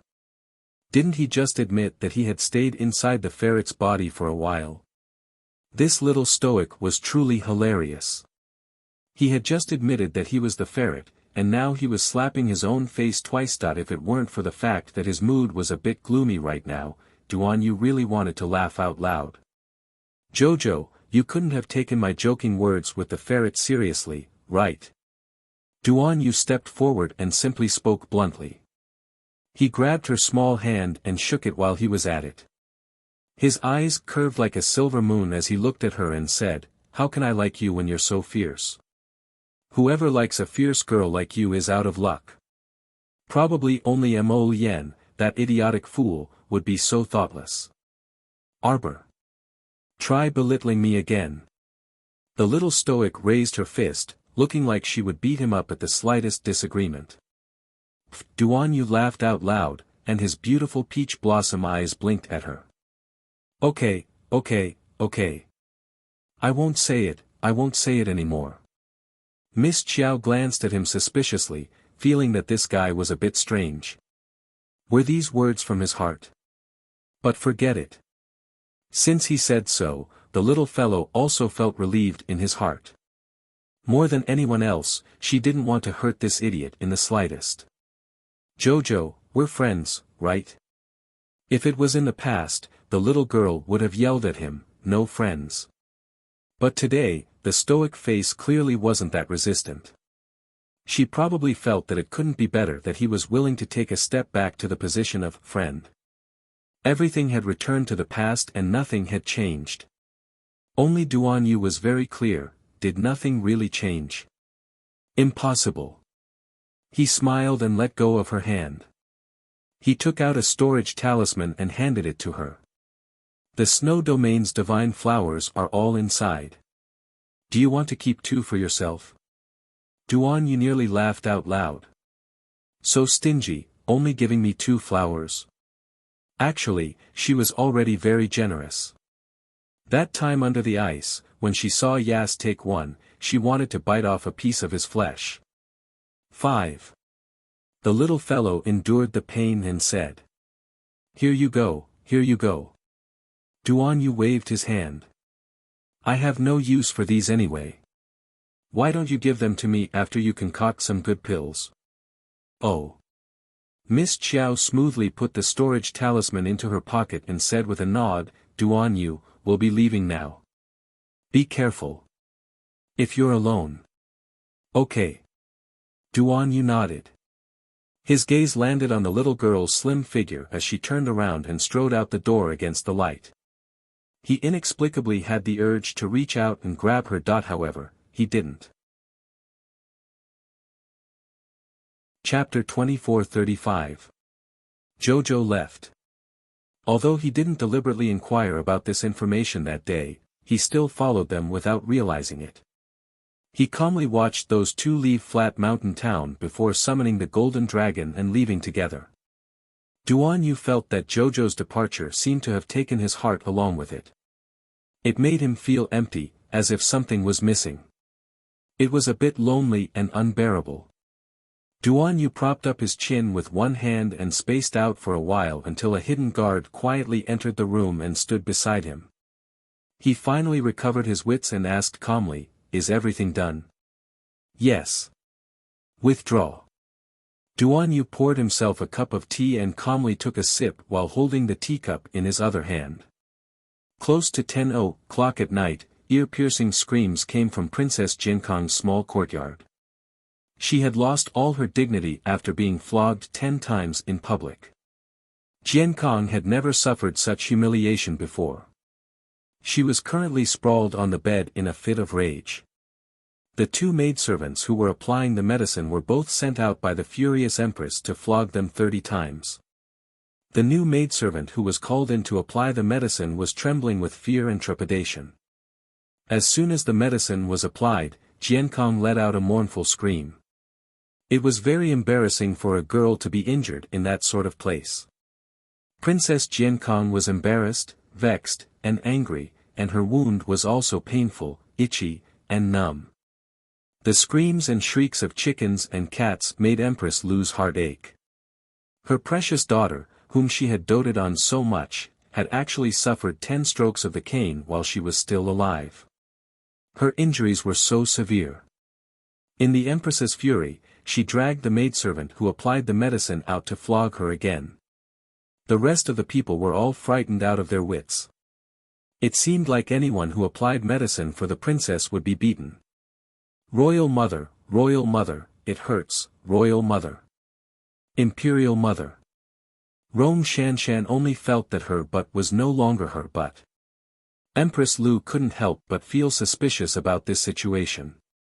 Although her daughter's cultivation wasn't high, she was currently a level 8 mystic cultivator. Logically speaking, there shouldn't be any problem with her getting flogged 10 times, so how could it hurt like this? But her injury was in that sort of place, and it wasn't convenient for the royal physician to examine it nearby. This truly put Empress Lu in a difficult position. At this moment, her personal palace maid, Mi Heng, stepped forward and bowed. Your Highness, do you still remember that medicine woman, Qing? Why don't we let her take a look at the princess' injuries? Empress Lu frowned. The medicine woman, Qing, was originally serving the great emperor after entering the palace. Because she had a good grasp of medicine, she had been helping the imperial physicians to nurse the great emperor's body. Over time, the great emperor seemed to have taken a liking to her. But who was Empress Lu? How could she let a vixen step on her head? Empress Lu's actions were much faster than the great emperor's. Seeing that the great emperor was about to issue an edict to confer the title, she took the first step and brought this little medicine girl to her side. Then, she threw her into her palace of Renchuan, where she was left to dry for almost half a year. If it wasn't for head palace maid Mi Heng's reminder today, she wouldn't have remembered this person. Empress Lu said with a cold face, then let her come over and take a look. Mi Heng nodded. Naturally, there was no need for the Empress's head palace maid to personally look for a mere medicine woman. She could just send someone to look for her. By the time the medicine woman, Qing, finished examining Jiankong, it was already less than an hour later. Empress Lu's face was cold. Seeing that she wanted to say something but was hesitating, she couldn't help but angrily reprimand, "If you have something to say, just say it." Chapter 24:36. Medicine which Qingqing lowered her eyes. She didn't look like a woman with a very outstanding appearance, but she was young and her skin was very fair. She looked delicate and pretty, like a trickling stream, giving off a quiet and leisurely feeling. Empress Lu's gaze turned sharp. "Hurry and speak." Qingqing bowed to Empress Lu with her head lowered, then said, "Your Majesty the Empress, the princess's wound is a bit strange. Someone poisoned it. No matter what medicine is applied, the pain will be amplified by 20 times. This is why the princess has been feeling so much pain. But this kind of poison only makes people feel pain and will automatically dissipate after 3 days. Speaking of which, this poison wasn't that frightening. This made her feel very strange. Such a poison could not cause any substantial harm to people at all." "What?" Empress Lu was furious and shot up from the bed. "Then what are you still standing there for? Hurry and concoct an antidote to dispel the princess's poison. Reporting to your Majesty the Empress, this humble subject has no antidote for this kind of nerve-stimulating poison. I can only use some temporary methods to alleviate the princess's pain. To put it bluntly, this kind of nerve-based poison only wanted to make people suffer as much as possible. There wasn't much harm in other aspects." Empress Lu's expression changed drastically, and she gnashed her teeth. "It must be Romley, it must be that punk who did it. I won't let him off. Won't let him off." A malicious and cold glint surfaced in Empress Lu's eyes. Empress Lu turned around and glared at Medicine Witch Qingqing. "Hurry and help alleviate the princess's pain." "Yes, Your Majesty the Empress." On the other side, Duan Yu received news that the Empress had caught a cold and was feeling unwell. The Emperor ordered her to stay in Flat Mountain Town for 2 more days. He couldn't help but sneer at this news.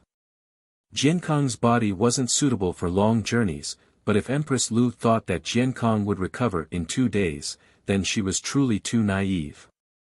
The wind whistled past. The afternoon sky was clear, and there were only a few wisps of white clouds drifting in the sky.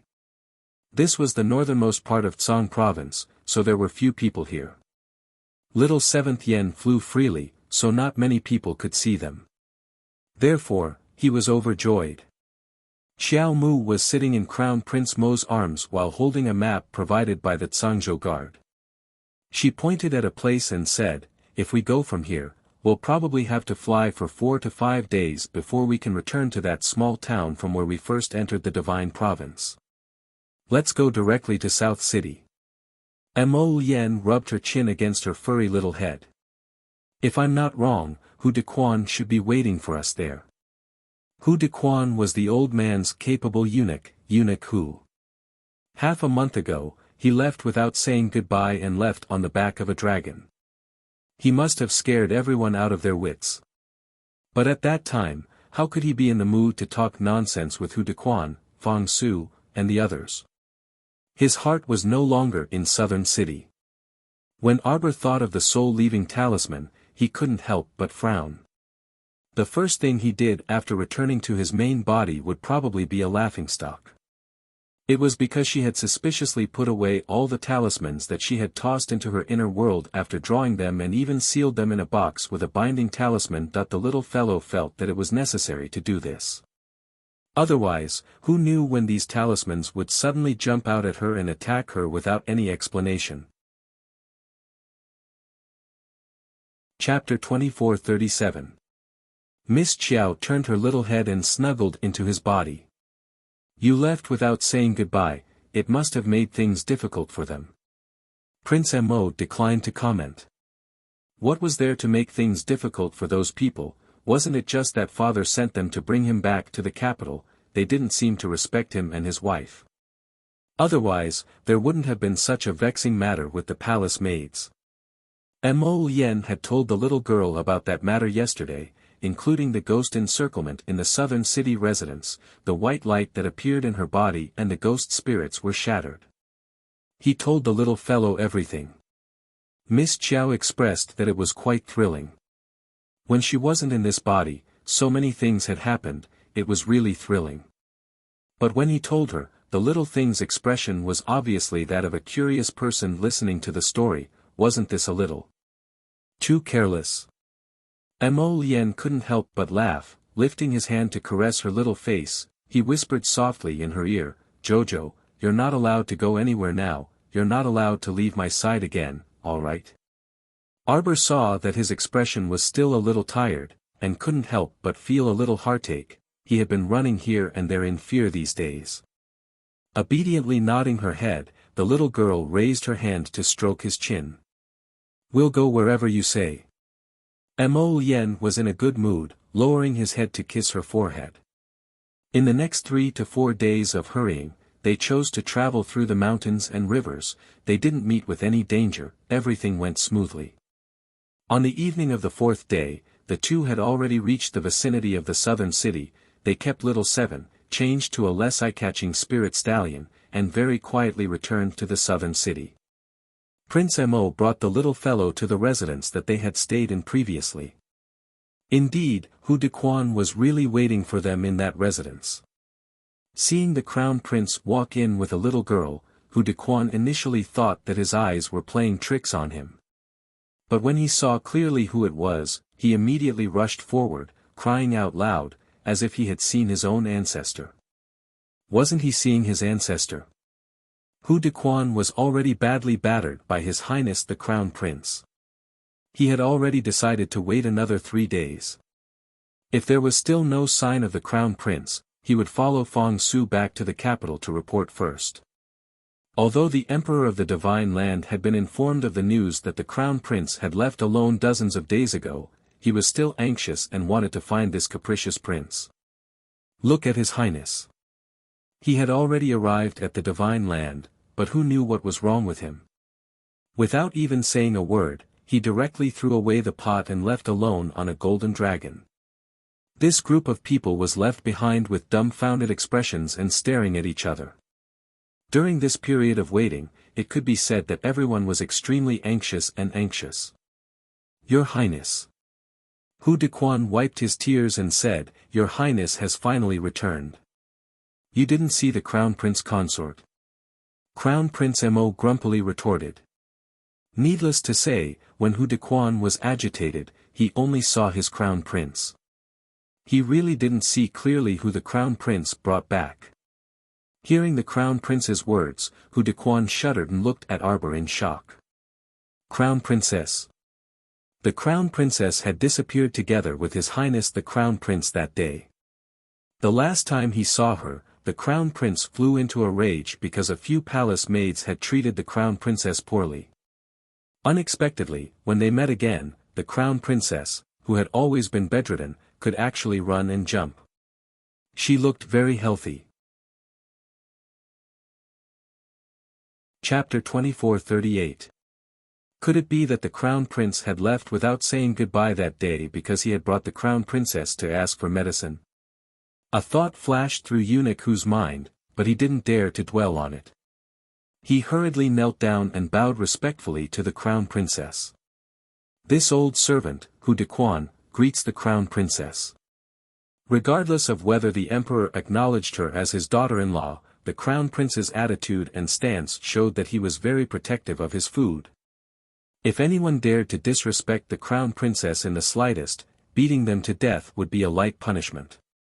If they didn't handle it well, they might offend the Crown Prince by belittling the Crown Princess and be killed by His Highness. After all, the crimes committed by those stupid palace maids were still fresh in his mind. Hu Dequan was a shrewd person. Although he had some doubts, he wouldn't show them on his face. He was as polite as he could be to Miss Chiao. Seeing that his attitude was all right, Mo Lien's expression improved a little. She asked Hu Dequan, Where is Fong Su? Fong Su brought people to look for your Highness again. This servant will send someone to bring him back now. He's looking for me in the South City. Yes, Yes. Fong Su has been looking for your highness within 100 miles of the South City. Was there something wrong with this person's brain? Mo Lien couldn't help but twitch her mouth. He had already gone to the frozen heaven snow region, but this Fong Su had persisted for more than half a month to look for him near the South City. It would be strange if he could find him. Furthermore, he had left on Little Seven's back that day. With Little Seven's speed, he had no idea how fast Little Seven was. Mo Lien, are all the people around the great emperor retarded? The little fellow was leaning against him. Seeing his strange expression, he couldn't help but secretly ask, are they retarded? Mo Lien, eunuch whose mouth twitched fiercely. Why did he have an inexplicable feeling of heartache for Fong Su? He felt that this person had been busy for more than half a month and was probably not well liked. In fact, His Highness the Crown Prince might even despise his intelligence. After half a cup of tea's time, Fong Su hurried back with a very serious expression. As soon as he entered the residence, he saw His Highness the Crown Prince sitting in the courtyard drinking tea. His serious face looked much better. When she saw the stoic-faced little girl sitting next to the Crown Prince, she couldn't help but be startled. More than half a month ago, this little girl was still quietly lying on the hospital bed, looking half dead all day long. Was he doing well now? How do we get back to the capital? Do you have a proper route? Fong Su's spirit was lifted. Your Highness has been traveling and stopping like you're on a scenic tour. If you go all the way back like this, it will take at least 1 or 2 months. If this humble subject were to arrange for us to travel by water, it would only take about 7 days from Weishi Langfang, Fong Su said with an excited expression. Mo Lien frowned, is there anything fun in Weishi Langfang? Weishi Langfang's scenery is not bad, the scenery along the river is beautiful. When we reach the center of the river, we can see that the river water is pink. The Crown Princess will definitely like the scenery there, Fong Su replied woodenly.